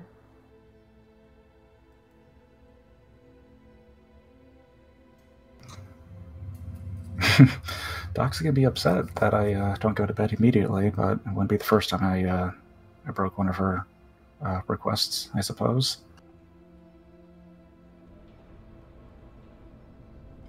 All right. If you're fully sure, then lead the way. We're right here. Oh, I imagine that we were walking as we were doing this, but yeah, okay. Okay, let's take 10 more minutes at least, so I can walk you through everything before we do this. Yeah. All right. So break away to another scene if anyone wants to do anything, because while Esmond goes over some additional research with Ishlan. I definitely don't want to interrupt your scene, but you probably don't have 10 minutes to get to bed. You don't. Keep doing what you're doing, and I'm going to intersplice some stuff with what you're doing. Okay, I will. The chamber will be closed. You pull the lever on the wall. Bookshelf slides into place. Continue.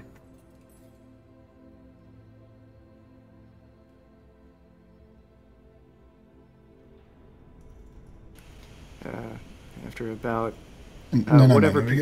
Esmond and Echelon continue. I'm going to intersplice some scenes in there. Oh, I see. Echelon's going to step up on the platform with her stuff, and the notes that Esmond had managed to scribble so far. She's kind of studying them, muttering things to herself that are probably not quite right, but her best interpretation of what's been going on so far. Yeah. Echelon steps up onto the platform, back on her back, papers in hand. Ava appears at the entrance of the Wandering Wanderlust. Inside are the others. Yeah, seeing that one prescribed patient is not where they're supposed to be, she gets brustled and just starts to storm, like stomp off. That's the stomping feet towards the direction of where the lab was. All right. Esmond, back in the room.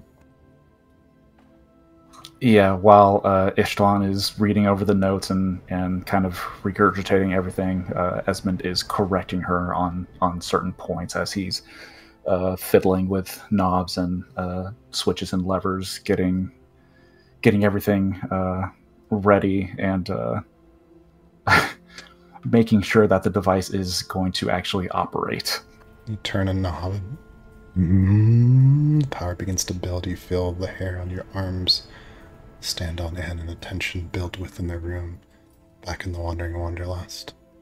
Casey, your shadow moves a bit on the wall and its eyes open, staring at you.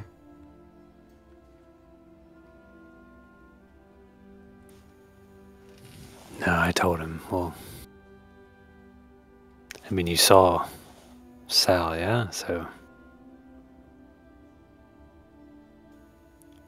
just have to sort out the math. Ava, you reach the room, but the bookshelf's closed. Seeing this and understanding exactly what's happening, she begins pounding on it with the back of her fist, saying, "Esmond, clock right!" You hear the muffled pounding on the outside as you pull another lever. The device is ready. Ishlan's on the platform. All you have to do is pull the last lever. Oh shit, okay, well, that was, yeah, that's about right. Are you sure you don't want to say goodbye? I know that we're gonna find you, but are you sure? Let's do it. just know that Shotty's gonna kick my ass, and I'm taking that for you. Okay? So you owe me for this. Thanks, Desmond. I'll collect at the White Tower. We'll see you there, okay?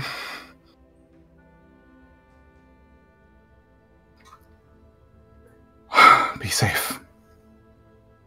Push the lever. You pull the lever and Echelon. Your region starts to fill with white and it's a flash. The tide is low, just off the coast. Edward's End. It's the time when all the small crabs come out. Ishtalan, Shalati, you are very young.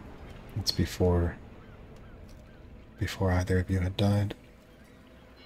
There's a bucket filled with crabs that are trying to get out, and you can hear the sea nearby, resting, but ready to return to swallow everything.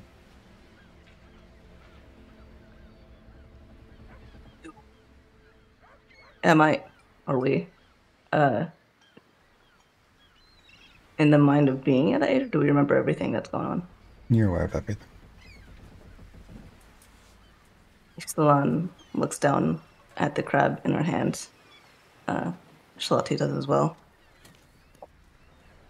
And they both look around at each other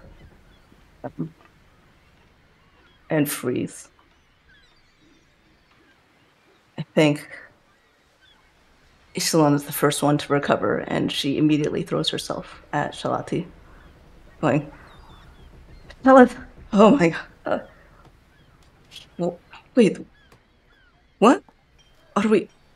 And Shalati staggers back, holds her with both arms, and says, I don't... Fish? Wait, what's happening?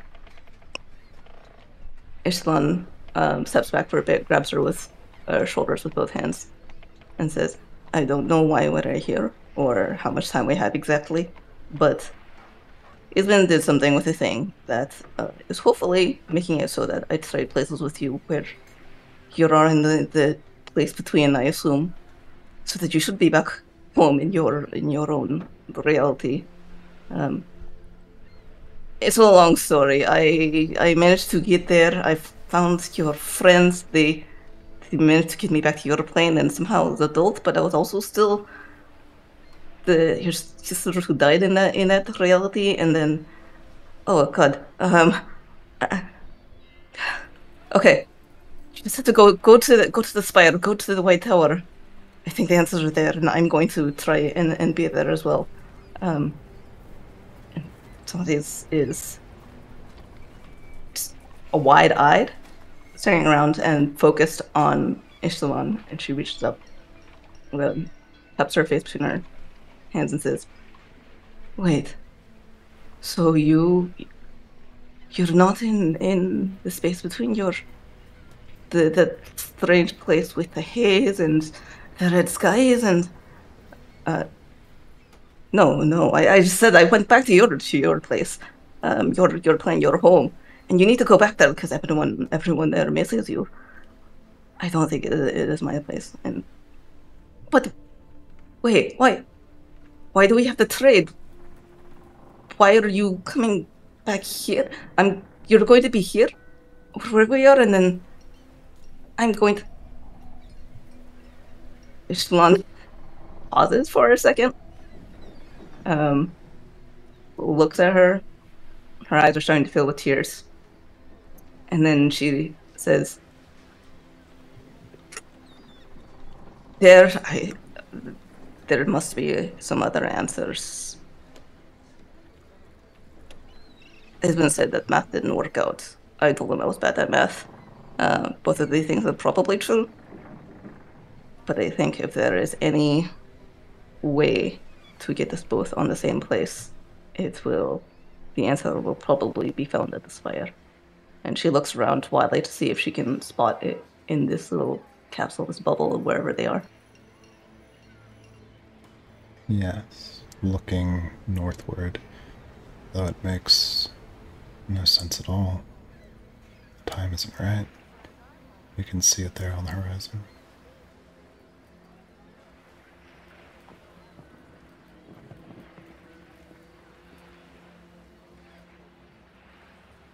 Zabi looks at her and then looks at the spire on the horizon. Looks at her again and says, "So you're going to be back there in that place, and then once again I'm going to be in Shepherd's End in Lux without you?" No, I cannot do that. I can't. Once was bad enough. It's not at this point. She has her by the shoulders and gives her a shake and says, "I don't. Yes, you can. You can do this, and you know that this time I'm out there, and you know what it can be, and that's better than what happened before, right? We can find each other again. I promise you. Just meet me at the tower, okay?" And then she's going to hug her and then try to run off for the tower. And Echelon, but just won't let her go and just grabs her by both arms and hangs on, and grabbing and trying to keep her from going. Says, no, I refuse. Wherever we go, we have to go together. We've always been together.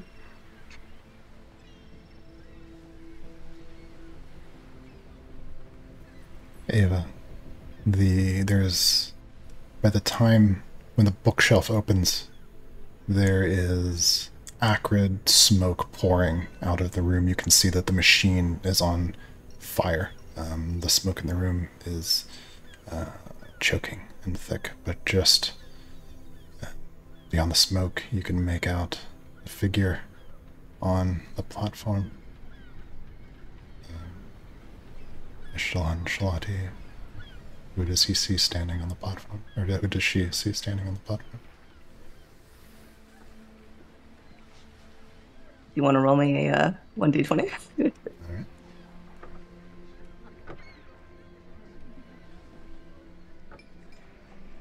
It's a result of a 12. I probably should have said this before so that it didn't sound like I'm making about my ass, but Charlotte was going to be 1 through 10.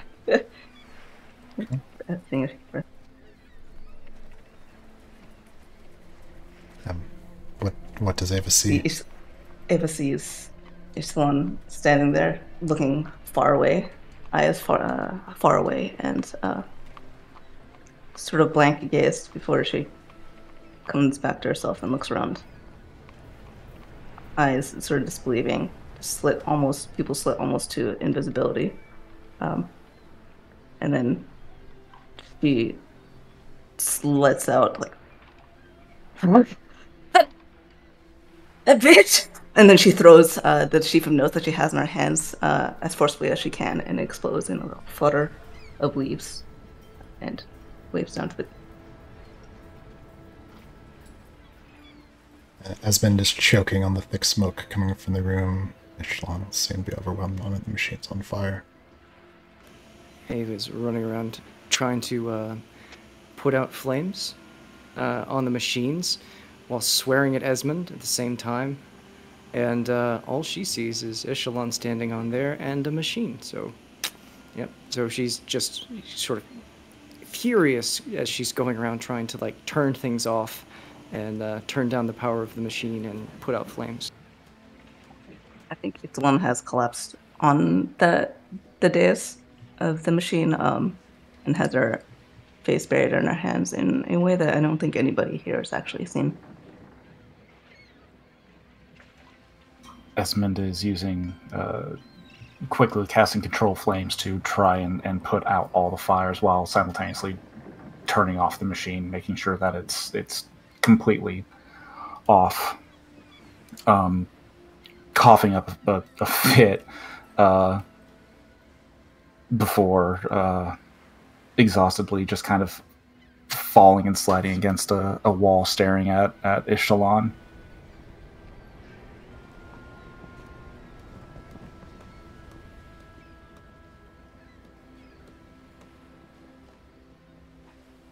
Yeah, soon the flames are gone and the smoke is beginning to thin.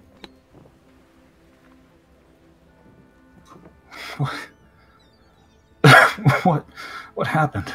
What happened?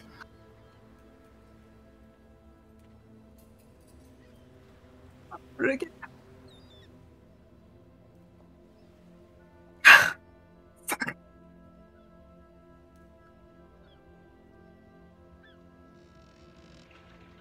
And then I don't know. We saw each other, and then she refused it. I don't. She has to still be there. She has to be. I told her to tell her, but I didn't get to tell her anything else about what's going on, or. Fuck! And then she kicks the machine and swears again.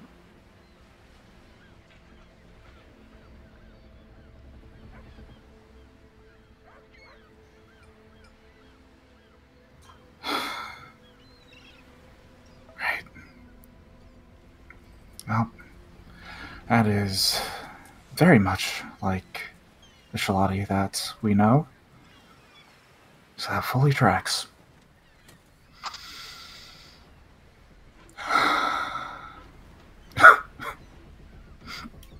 I'm sorry, I broke your request, Doc, and I'm sorry that this didn't work, Ishalon.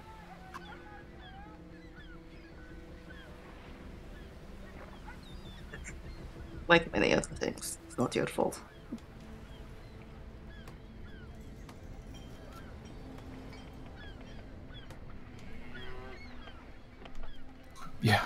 Yeah, I'll, Damn it. And she scrambles to her feet and runs out of the room, down the corridor that leads to the outside. Hey, Esmond looks up to you, Ava. Hey, Doc, we make sure that she's gonna be alright. I don't think I have the energy to stand up anymore. I think I'm just gonna try sleeping against this wall. If you're not in bed in 3 minutes, I'm gonna burn the rest of the equipment.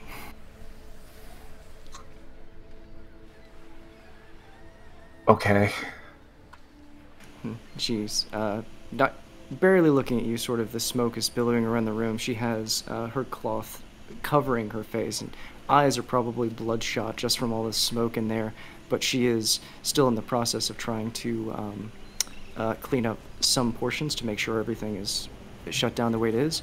And then as she's doing this, she's picking up some of those papers that were scattered everywhere.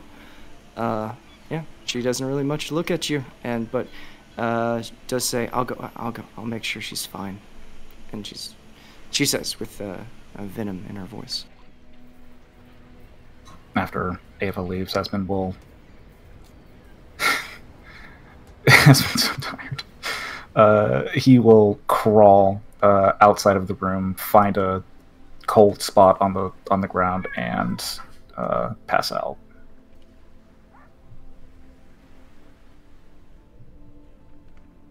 The next morning, Salinger, you're the first one to wake up.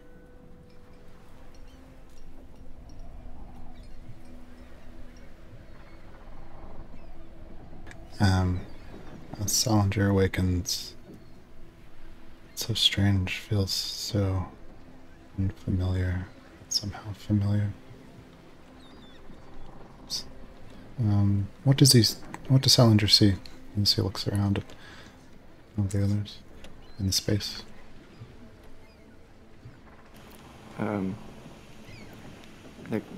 Esmond has been moved to a cot and has been tied down with rope to me. No, I'm just kidding. Ava, I mean, if you moved him, he did not wake up. That's fair. For comedic sake, you'd say that. Ava is just on one of the cots. Yeah, her back towards most things, just sort of sleeping on her side contentedly, it seems like, or at least from the distance it would look that way. Casey is sprawled face up on one of the cots. One leg's hanging over the edge, the other one's kind of propped up a little higher on a broken basket next to the cot, and his shirt is hanging open, and as he breathes deeply, just little embers are coming off of his hair, and he's just full passed out.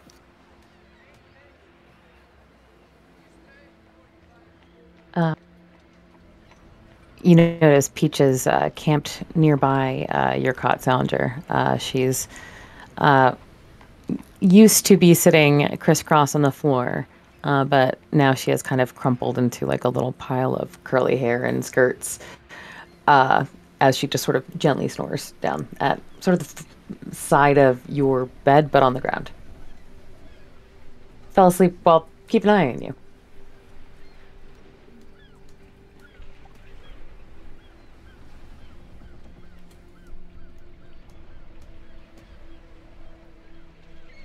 About Aurea.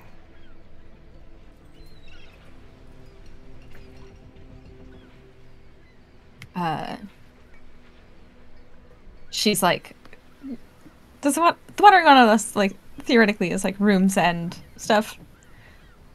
It depends how it gets set up. Tiny hut is technically just a 10-foot wide fireplace space. The warmest spot in the room possible.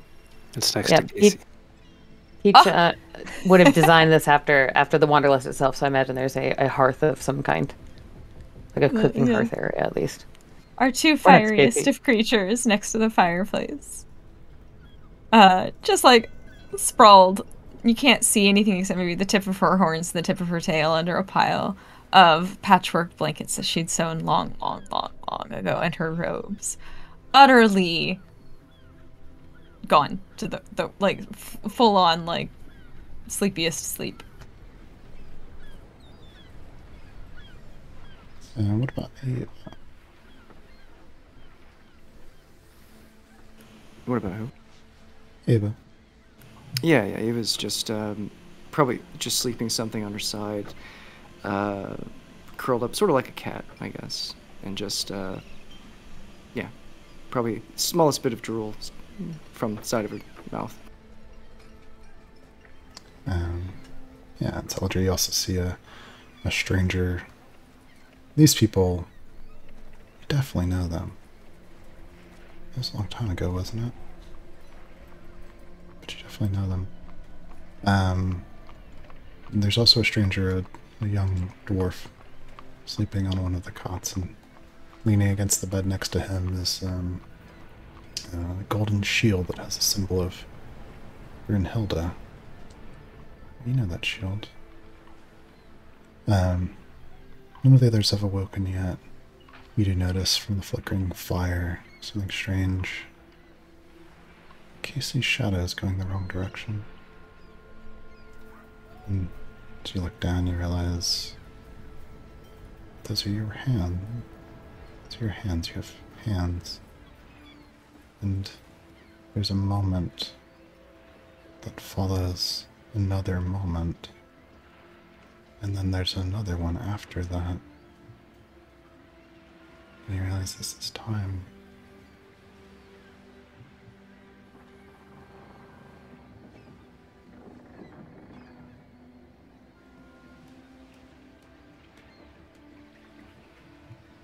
Sal brings his hands up to his face and just presses him there for a minute.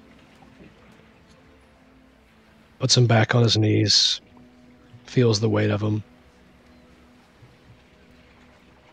looks around at everyone, remembering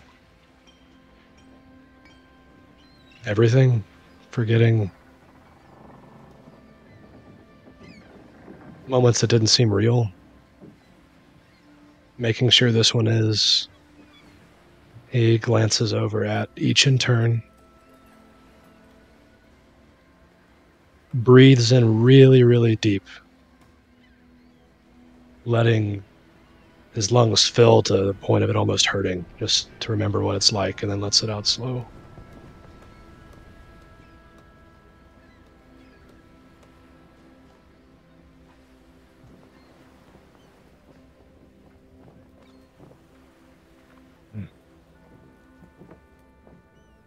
This is somewhere.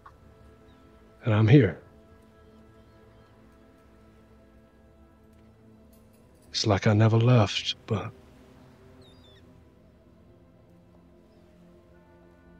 And he stands up, realizes he's still wearing blankets wrapped around himself, and laughs. There's no version of me that wouldn't find this ridiculous.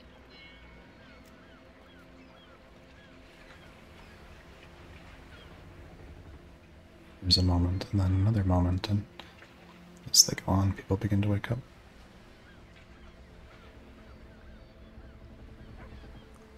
I think Peach But I being could get nearby used to probably. it.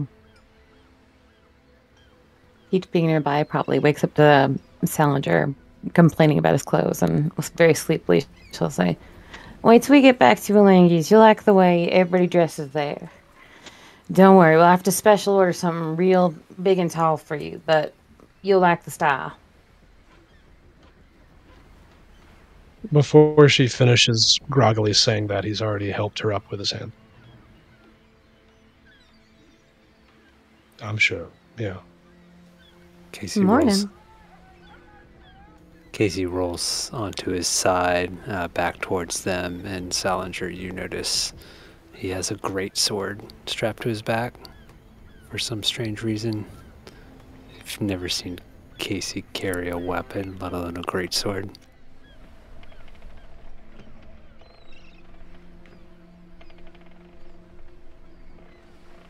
Esmond will be the last person to wake up.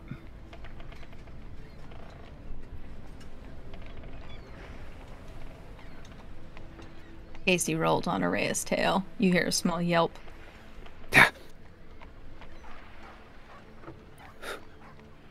Pulls blankets. Ugh. It's morning. It's time to get up at least. I've gotten very lazy.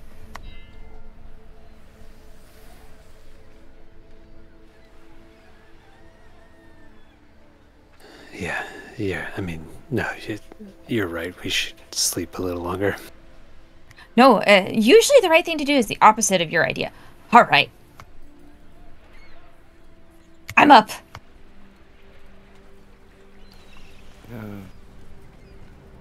Ava rolls over, sort of hearing people talk, and sort of wakes up a little bit yawning. Looks like she slept pretty well, and she looks around the room, and first at Sal, and sort of smiles, and then over at Esmond, and the smile drops, and she goes to get a small flask of water in a cup, drinks a little bit of it, fills the cup back up, and goes over, and throws it at Esmond's face. Time to get up, Esmond.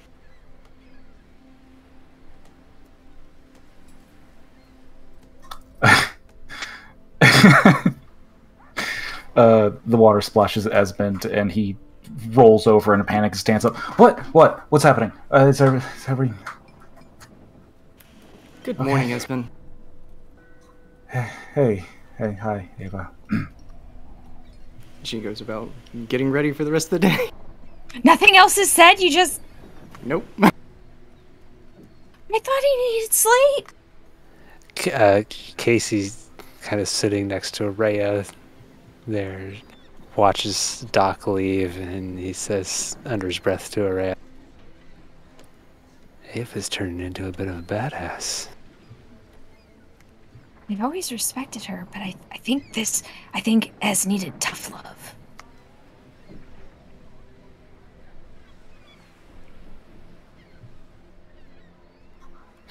What did Esmond do to make people think that he needs tough love? What has he Well, done?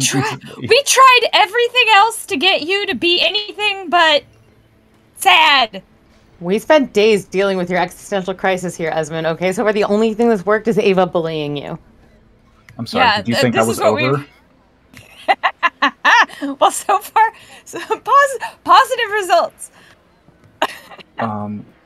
Esmond will clear his throat, watching Ava walk on. Okay. Has anyone seen Ishlan this morning? Is Ishtalan in her cot, or is it empty? Nope, it's not there. She's probably gone out for a scout. Yeah. I'll go find her. Esmond grabs some things and heads out to go see if he can find her. Did you see that kiss on his forehead? I thought that was blood, but Point of order. I just also realized that after Ava splashed Esmond, you all would have seen like a bunch of soot in like stains start smearing across Esmond's face and clothes. So it would have been very apparent that something occurred last night that no one else would have been aware of initially. I stand by my lipstick statement, though. I'm distracted by other things. Casey just thinks he needs a bath. He hasn't showered in days. So you think he needs a bath, too? Well, I mean, couldn't hurt, I guess. No, it couldn't hurt anyone, huh?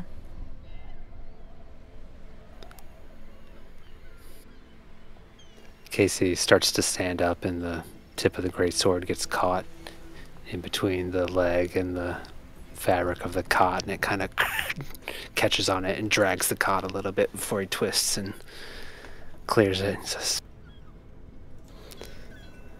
"Breakfast time, huh?"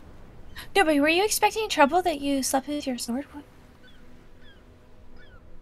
My sword, and he turns full 360, trying to look at the sword. It's like, yeah, it's not my sword. And he takes that same finger over to Salinger. Yes, Sal.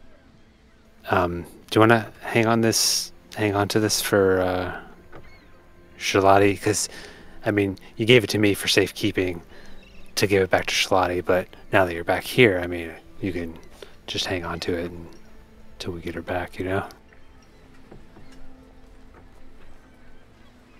Do you think that's what I would have wanted?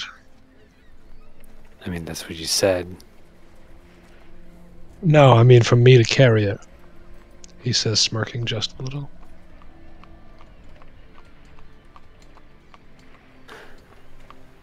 I can see you, like, still need to recover a bit. I'll just hang on to it for now. Just let me know when you feel up to, taking it back.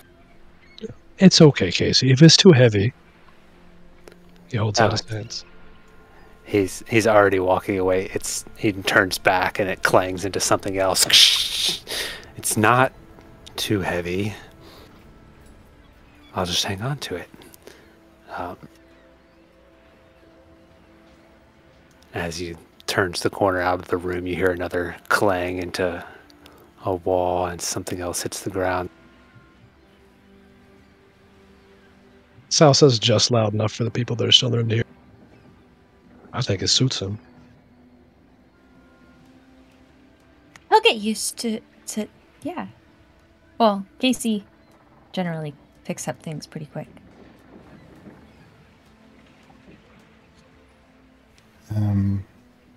Does Esmond find Ishtalan, and if so, where? If he goes to check the fetal closet, which I guess is the only name I'm going to give it to it now. It's empty. Could give it any other name, honestly. No, it's a fetal closet. It's empty, but it does look like someone had been in there last night, and their levers are moved into different positions. And then there's another dent in the side of it somewhere. But eventually, as he goes through the place, he ends up and starts, maybe if he starts heading back toward the Wandering Wanderlust, eventually comes across Ishlan coming in from the outside, just through the regular door of the tower. She's dusting herself off. A little bit of a few flakes of snow. Looks at Esmond. She looks like shit. Her eyes, her face is kind of lined, and there's bags under her eyes, and she still has the soot and the smoke from the explosion, the breakdown of the machine last night. She sees him and just gives sort of a half quirk and says, I guess we're heading out today.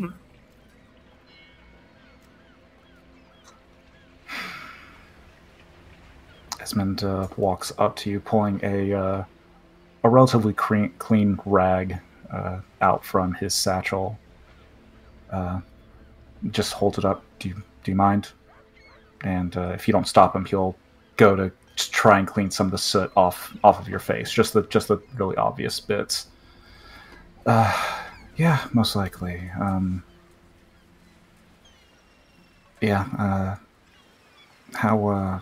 are you doing today? But thank you, Mother. You said you told her that we were going to the White Tower, yeah? Yep. Then we find her at the White Tower. Hopefully. When I was there, I never tried to go further because I knew that it was where the Angel Doors was, or at least I assumed. But maybe it will be more possible from there, in that place. I don't know. You gave her information on where we were going. So wherever she is, if she can make her way to the tower, we'll find her there. And if she can't, we'll search further until we can get to her. I think what the door gem. So with what you know now, you can orient. If we find a place, a tear, we can orient that to go to the place between, right? Am I understanding this correctly? Yes. There's some things that I want to do first. Things that I want that would make our travel easier, I think. I need to go over some... How long do you think that would be? I don't know. I need to go over some math and design some blueprints with Kibeth whenever she returns. And depending on what we can put together, if it takes too long, then we won't worry about it. But if it doesn't take terribly long, it could save us time. But either way, the plan, from my understanding, is to return to Alingay's Pass before we go back to Shepherd's End. See if we can help the maidens at the temple. We'll just play it on from there. We'll discuss with the group in full later, but at the very least, we are done here, I think. Yeah. Still, maybe that thinness if we can find a place to the Feywild again. But that makes the most sense now. And maybe we'll see what we can find. Oh, she's like ruffles a hand through his hair to like get out. His hairs are probably gray at this point with all the soot that's in there. And then she, with the other hand, she pulled out her flask and tips him over, makes a gesture, whirls it up in her hand, and basically just like splashes it in his face and through his hair. It's probably a really weird feeling because it's essentially like a miniature whirlpool around his head for a minute or so, trying to get the worst of it off before she sends it out the door in this arc of gray and ash, but it's a little bit cleaner. Well, warning. Next time, he says as he dabs some water from his face and kind of takes the cloth back and cleans up more soot from your forehead. Well, you don't look much better, but maybe we pull it off. Who knows? It gets darker. It'll hide better. Yeah. Hey, before we head in, I assume it was either you or O. What happened to all the jars that were in the chamber before? Oh, we buried them. There's like over a little hill outside. Do you want to see? Before we leave for good, I would like to I'd like to get Ava's help with those. Yeah. If time permits, at least I'd want to ask her and everyone else before we leave. Most everyone else knows what it is, so yeah. Wait, was it just me that didn't know? I do not think Ava was there. I believe it was Peach and Casey and Araya. And Salinger, of course, was not there. Well, I suppose we had our own secrets kept from everyone else, so I can't be too offended. Okay. It wasn't a secret, it was just you were busy. I mean, I did try to hide it from you, because I figured forgiveness is better than permission. But well, let's put that theory to the test if anyone asks about what we were doing. wait, you were going to tell? Well, I assumed everyone was going to figure out when Shalati was here beating my ass that something had happened, and I would explain then. You'd ask to keep it secret. Well, she's not here, obviously, so there's no need to tell anyone.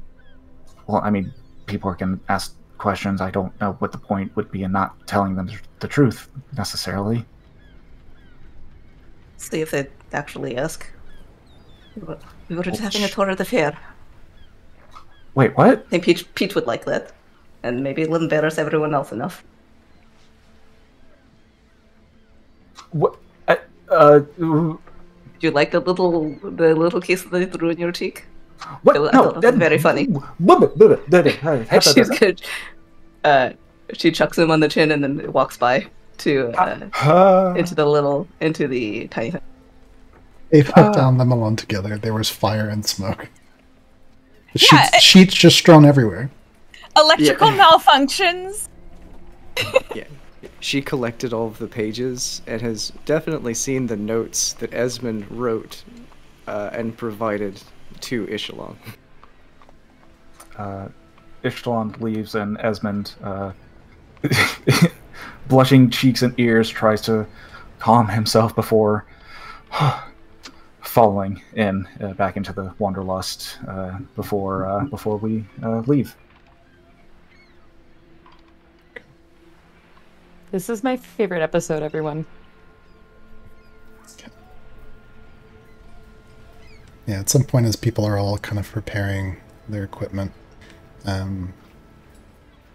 Fane is sitting next to Araya, and he kind of bumps her with his elbow a little bit and kind of covertly gestures at Salinger. Is he the one you're talking about? Is that Alange? Yeah, well, no, Salinger. I guess the S got lost in time. Oh, and they are. I just thought that was your accent. Oh. Anyway, I see. I mean, I don't want to seem too excited, and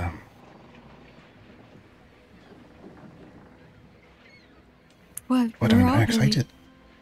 You're allowed to be excited, but it didn't sound like you remembered much of anything. When I tried to ask him what he saw in the far beyond, and maybe in time, the time that he lived in another timeline, maybe it's still fading, he said that it reminded him of an iced-over tin cup and the warm air misting on top of it. And I think that gives me a lot to think about, really.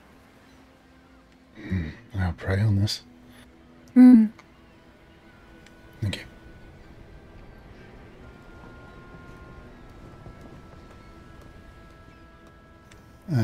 Let's say, unless someone has a scene they want to do before too long, all of you have gathered at the place that the jars are buried? Is that what we want to do?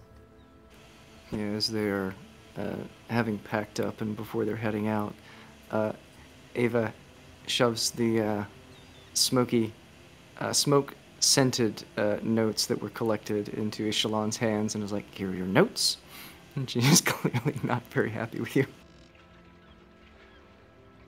As we're Echelon takes them and then briefly sour look crosses her face before she smooths out her expression and she just smiles at Ava and says, "Thank you, I think." Quick question. What is actually contained in those notes? Because I thought that was... what's actually in there? It was a simplified explanation of what... of the events that we have discovered, what is happening in the world, what we had learned about it, and what our plan was to fix it. Okay, and just so that I... Is there anything... What would Ava glean from that? Because that's probably important. Well, not on Ava's side, but like what is in there from... What did you guys put in the notes that is actually suggestive of what action was being taken, if that makes any sense? Just and be honest, obviously.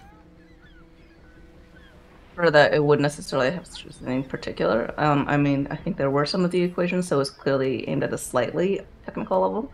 It's not just completely, high level. But it looks like it's written to bring someone else up to speed, not just to remind oneself of what's going on. And they're also only like half complete or maybe a quarter. So it's just like a bare bones beginning and then maybe a little detailing. Makes sense. What Ava draws from? I don't know. Did you actually address anything to Silas? Like, is it clear? Is there intent clear, like, in the letters? Good question. I don't think it would have been addressed to Silas. It just would have been a general explanation so that should anyone have picked up the notes, anyone could put together what is happening. Okay, that makes sense. So yeah, that's what Ava can work with. Less derived from specifically the notes, and more I was thinking of trying to intuit from putting together the state of finding Ishalon, of seeing her upset, of cursing somebody else, and No. You don't need to justify that. I'm just trying to make clear what you actually got from the notes. That's... Got it. Okay. Yeah. So before too long, all of you are standing in white snow. Oh, before we get to the site where things are buried, I thought as everybody's kind of walking gently through the snow, Pete just taking Salander's arm and has just been sort of quietly saying, "All right, so what we're going to see is what look like a bunch of baby Esmonds, but they're not actually versions of this. Well, they are, but it's a time clone sort of thing. And it's unclear whether these ones were ever even truly alive, but we tried to, out of respect for Esmond, not have him have to look at fortified versions of his past self. And it's disturbing to look at." And she'll trail off, explaining as needed to Sal, allowing him to prompt with more questions, but eventually trailing off with the gross description of the fetal Esmonds. As they are walking, Ava's trailing behind Araya and Casey, and just sort of her eyes are going back and forth, noting both of them and their awkward swords that they're carrying, and just sort of looking back and forth, confused. Sword. Yeah, just confused a little bit, not saying anything, just like looking at each of them as they're walking. Her tail is like wrapped around the scabbard of it. Like, she might have tried to take it off her belt, but it was not permitted to do so.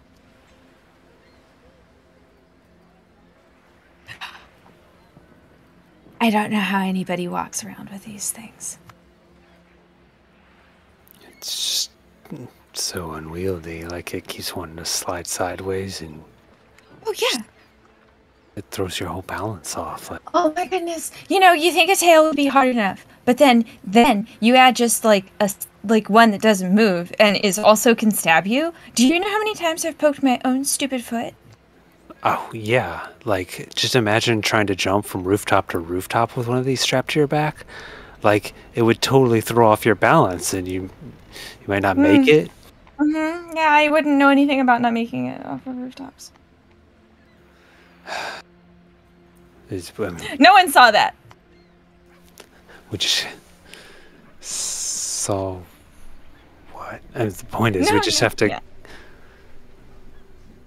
We just have to get Shawty back soon, huh? Oh, yeah.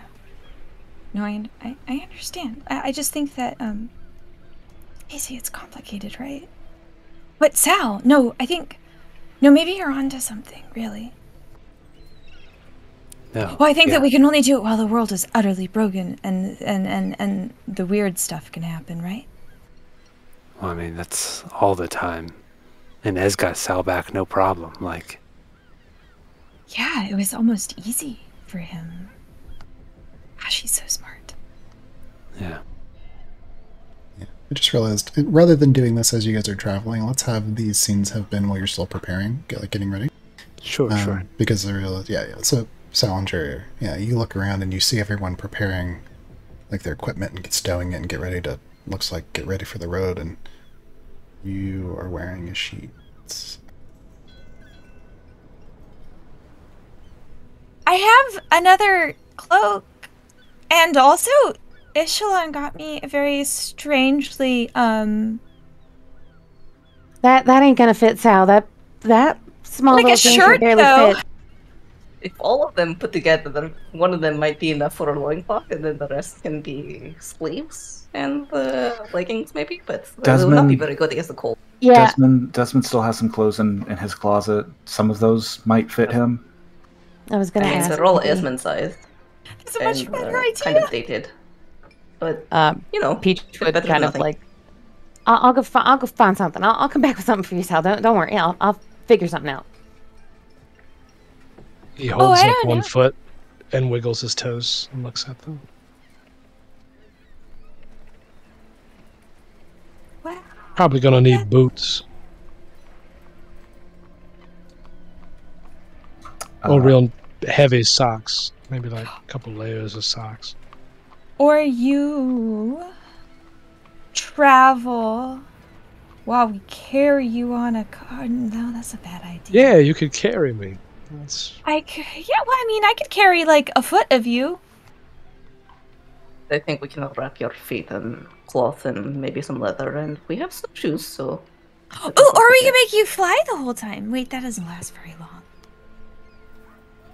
Well, and she kind of makes like a face and then says, I have these boots that can make you levitate. Very reluctantly.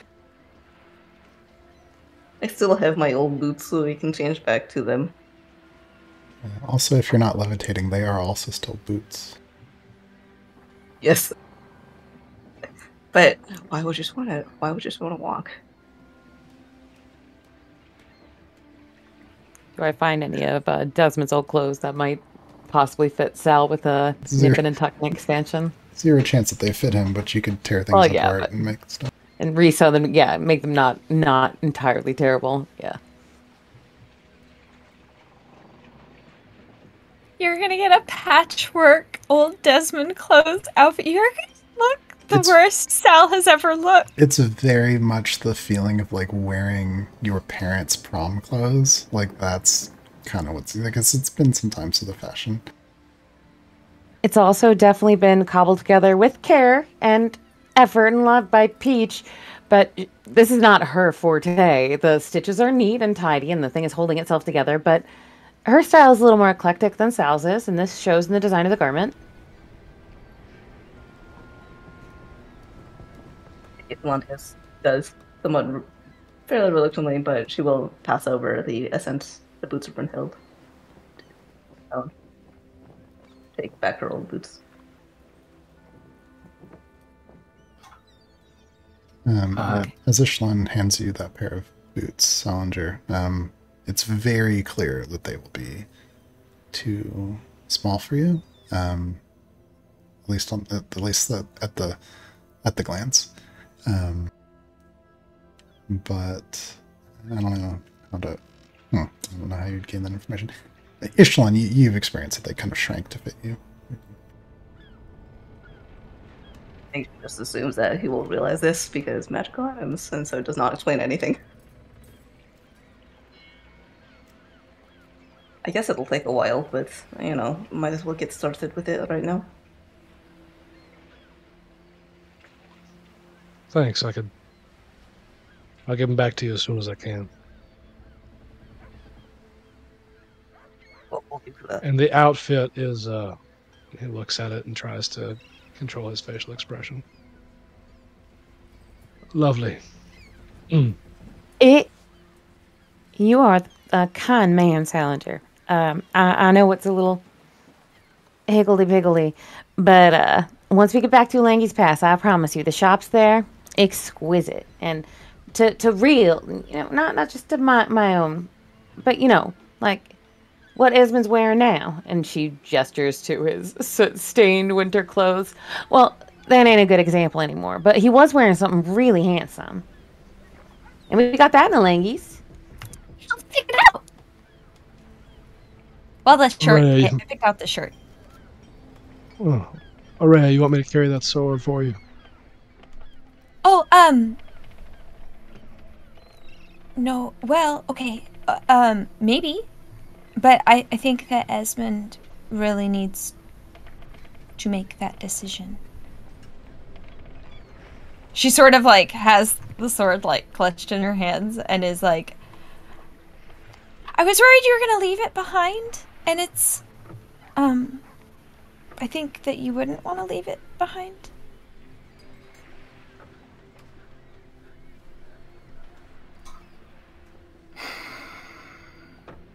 Can I see it? Yeah. She hands it to you. Her tail does not immediately let go of it. It's just the I can hold the scabbard while you look at the sword. He holds onto the scabbard and like partially pulls out the sword and is just staring at it before he sheaths it again.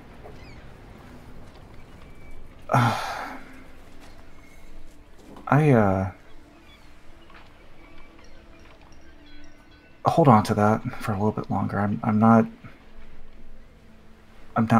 fully certain I'm ready for it yet. Of course. I'm obviously happy to hold on to it. Yes, very obviously. No, okay, not in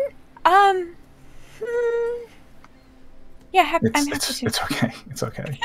She's like, Can we just ignore this part for a second?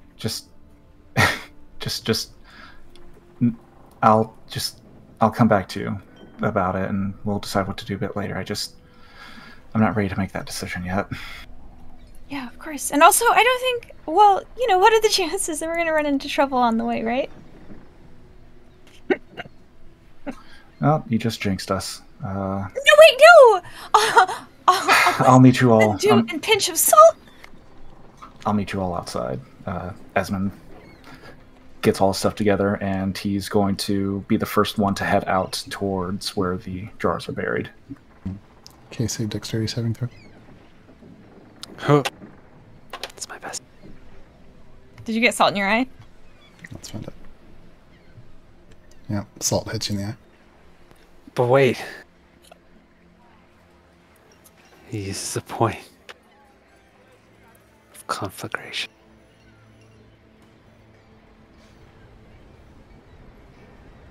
Hmm. 17. That's pretty good, guys. Let you get out of the way just in time. You feel slightly blessed. Fane says, Just one. Oh, poor Fane. So sorry.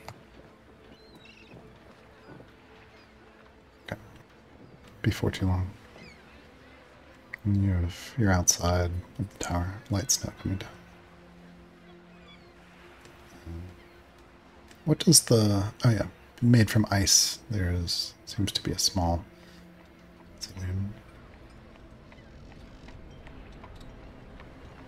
Possibly more like a memorial statue, like a little plinth, and then a statue that looks like, in clear ice, a young Esmond, and then a plaque. It's probably also pretty hard to read because it's all clear ice, but it says something along the lines of, what was it?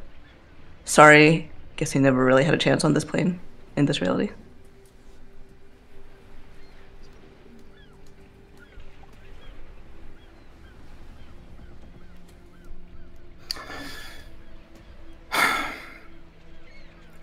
Ava,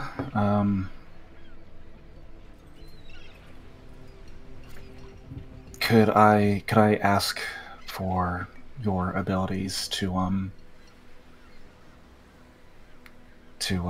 decompose these remains?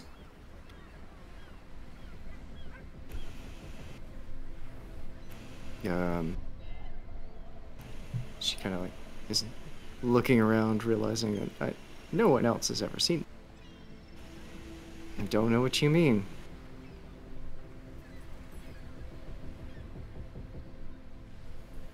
You want me to burn him? Oh, yeah, I can't do that. That's Casey you must be thinking of.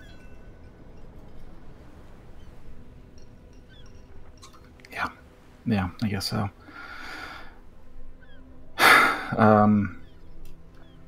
Esmond will, I don't know who all is going to help, but go through the process of digging up the jars and pulling the remains out from the jars and laying them on the ground.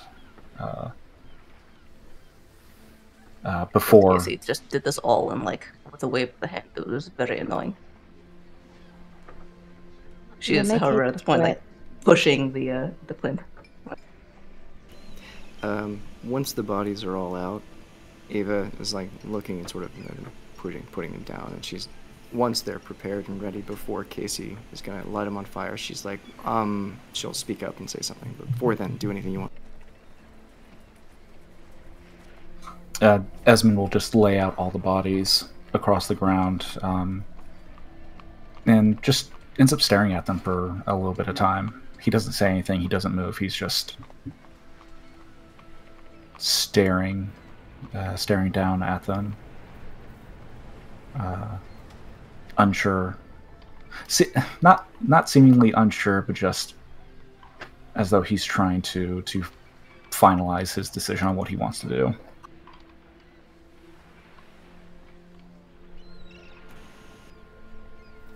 Ava kind of clears her throat and looks over at Esmond still, and looks down at the bodies. Say, whoever wants to say something, and then I guess just everyone look the other way for a bit.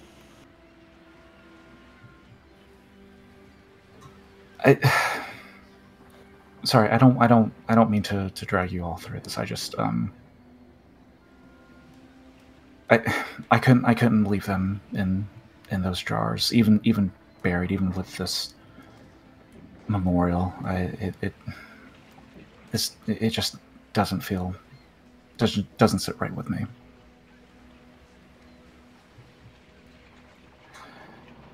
So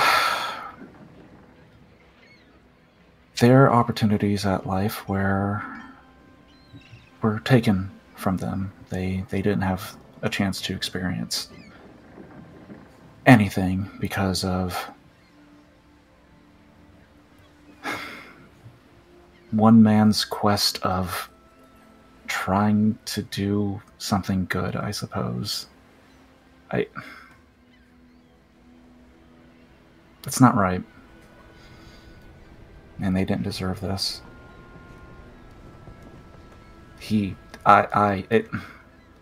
They didn't deserve this.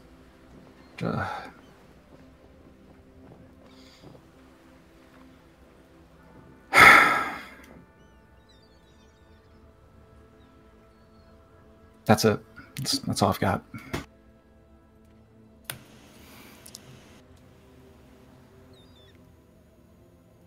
These vessels are no longer of use to those that once inhabited them.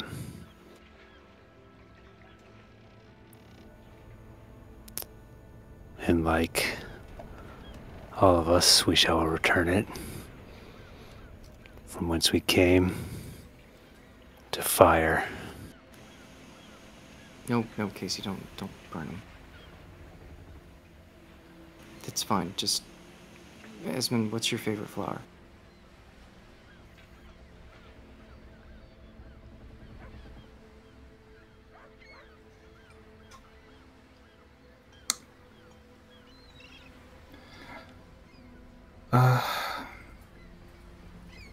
Sundrop. And she nods and says, okay, so you guys just look somewhere else for a bit. So you don't just look somewhere else. And then, assuming people do, Ava goes and touches. No, Echelon just staring right at it, just watching. Death should not offend. No, but you can't. I don't want you to have to see something that you have to say. If someone asks, I don't want you guys to have to lie about stuff. So just, just over there. Oh. I don't know what that Wait, means. Ava, Do your you thing, ain't Zero. gonna. Well, no.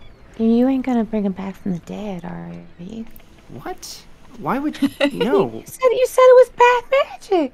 You said look away. Well, we're gonna look away just for plausible deniability, and Ava remains safe. Thank you. Yeah, but don't do like necromancy. Don't dead stay dead. I am not going to bring anyone back. This is going to make sure that no I'm one fine. could... Yeah. You know what? I'm fine with folks This being brought is back from the all- dead. I just don't like to be surprised by it. This is all going on so much longer than I had intended for it. I apologize to everyone right now. If Doc doesn't want us to know about her fire magic, that's fine. I'll turn away. And he turns and says under his breath, in Araya's name.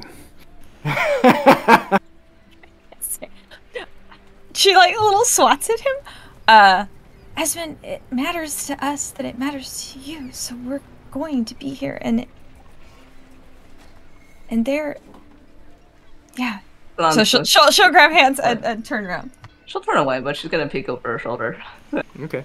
Yeah, if she's whoever sees, assuming most people look away, but whoever doesn't, if she doesn't notice that, Ava touches each body in turn, muttering a few words. Probably can't really hear, and as she does, beginning with the point that she touches, and then moving up, each of them begin to quickly sort of decay as they would on their own if left just to the elements.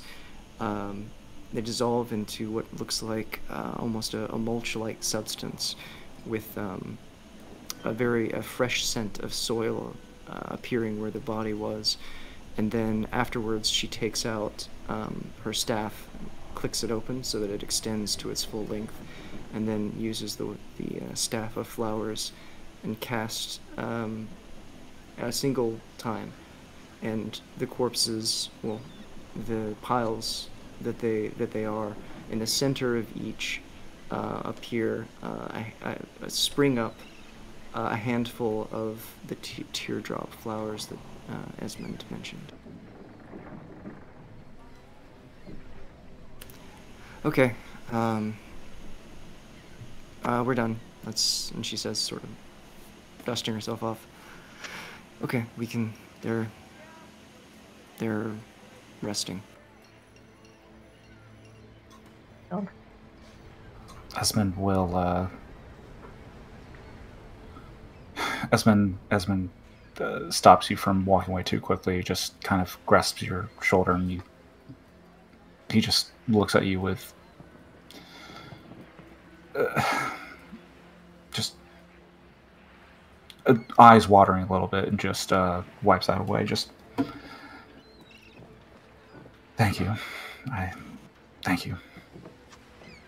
I did it for them. You and I are still not good, she says, coldly. That's fine. Thank you anyways. Bane kind of lingers, and he's talking to himself. He says it loud enough you can hear him. He says, May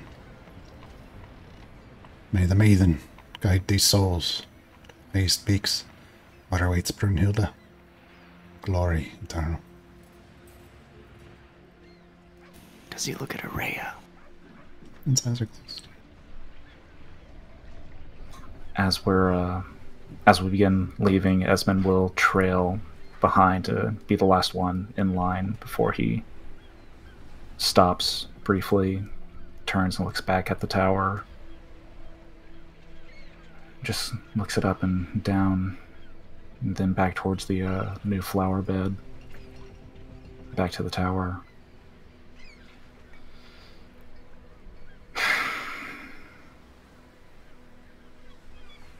I'll be better than you. It's not a challenge to you. I will be better than you.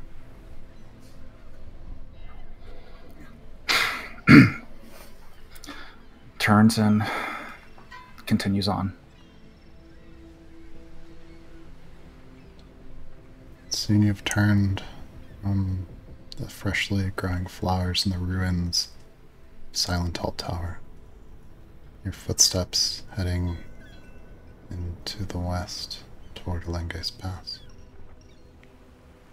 And I think that's where we'll end for tonight. Very nice. That was so much fun. That's awesome. Wow, this session really went all over the place. Oh my god. Welcome back, Sean. Yeah. Yeah, finally the heart of the party is back, baby. Woo. He found out That we were makes it out of sound puzzles like- designed specifically by him, so he felt he had to get back in the game. Well, I designed 0 puzzles. Oh, But also, if I was the heart of the party, you didn't go all like murder hobo-y while I was gone, did you? well, Little bit. Define hobo. There are a lot of extra Esmonds. yeah, Shun did all of the poems, every single poem that you guys did. Those were great, by the way. I'm glad they were fun to write. In my sleep-deprived stupor. Yeah. How speaking of which, how's it going now? I'm so glad that you can actually make it back now. But how are things? How have you been? Good. The things that had to happen for me to even think about playing again were Arlen started daycare 2 weeks ago, which is wild to think. He's almost 4 months old now. And he's only waking up once in the middle of the night, so we're sleeping for 4 continuous hours on average, which is kind of like human levels of sleep. That's so clutch when you get to that point. When they're both sleeping enough that you can sleep. It's a qualified short rest. Yeah, it's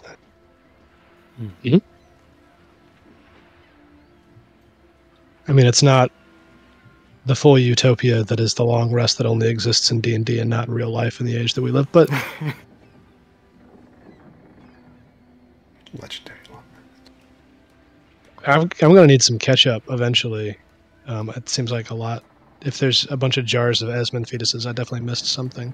Yeah, we No, can. not anymore. Oh, we got rid of that- those. Those are gone. Yeah, those were. You asked All about the being Fister. murder hobos. Oh my gosh, yeah. Let us fill you in character next time or Yeah, something. yeah. That would be We'll- too fun to have these conversations. We'll definitely do the end character. Yeah, the first 15 minutes of next session is just going to be Peach talking to Sal and basically trying to give him an overview of everything that's happened by the time he's been gone. It's From all Peach's so wrong. perspective. It's all so wrong. Oh, yeah. Boy, does she sound so confident. Oh, you all. No, the thing is, it's nothing about our adventures. It's everything about the dynamics and relationships of the people in the party. Yes! It's just, and then like the last little iteration is Ixalan and Esmond have been in the laboratory for 3 hours.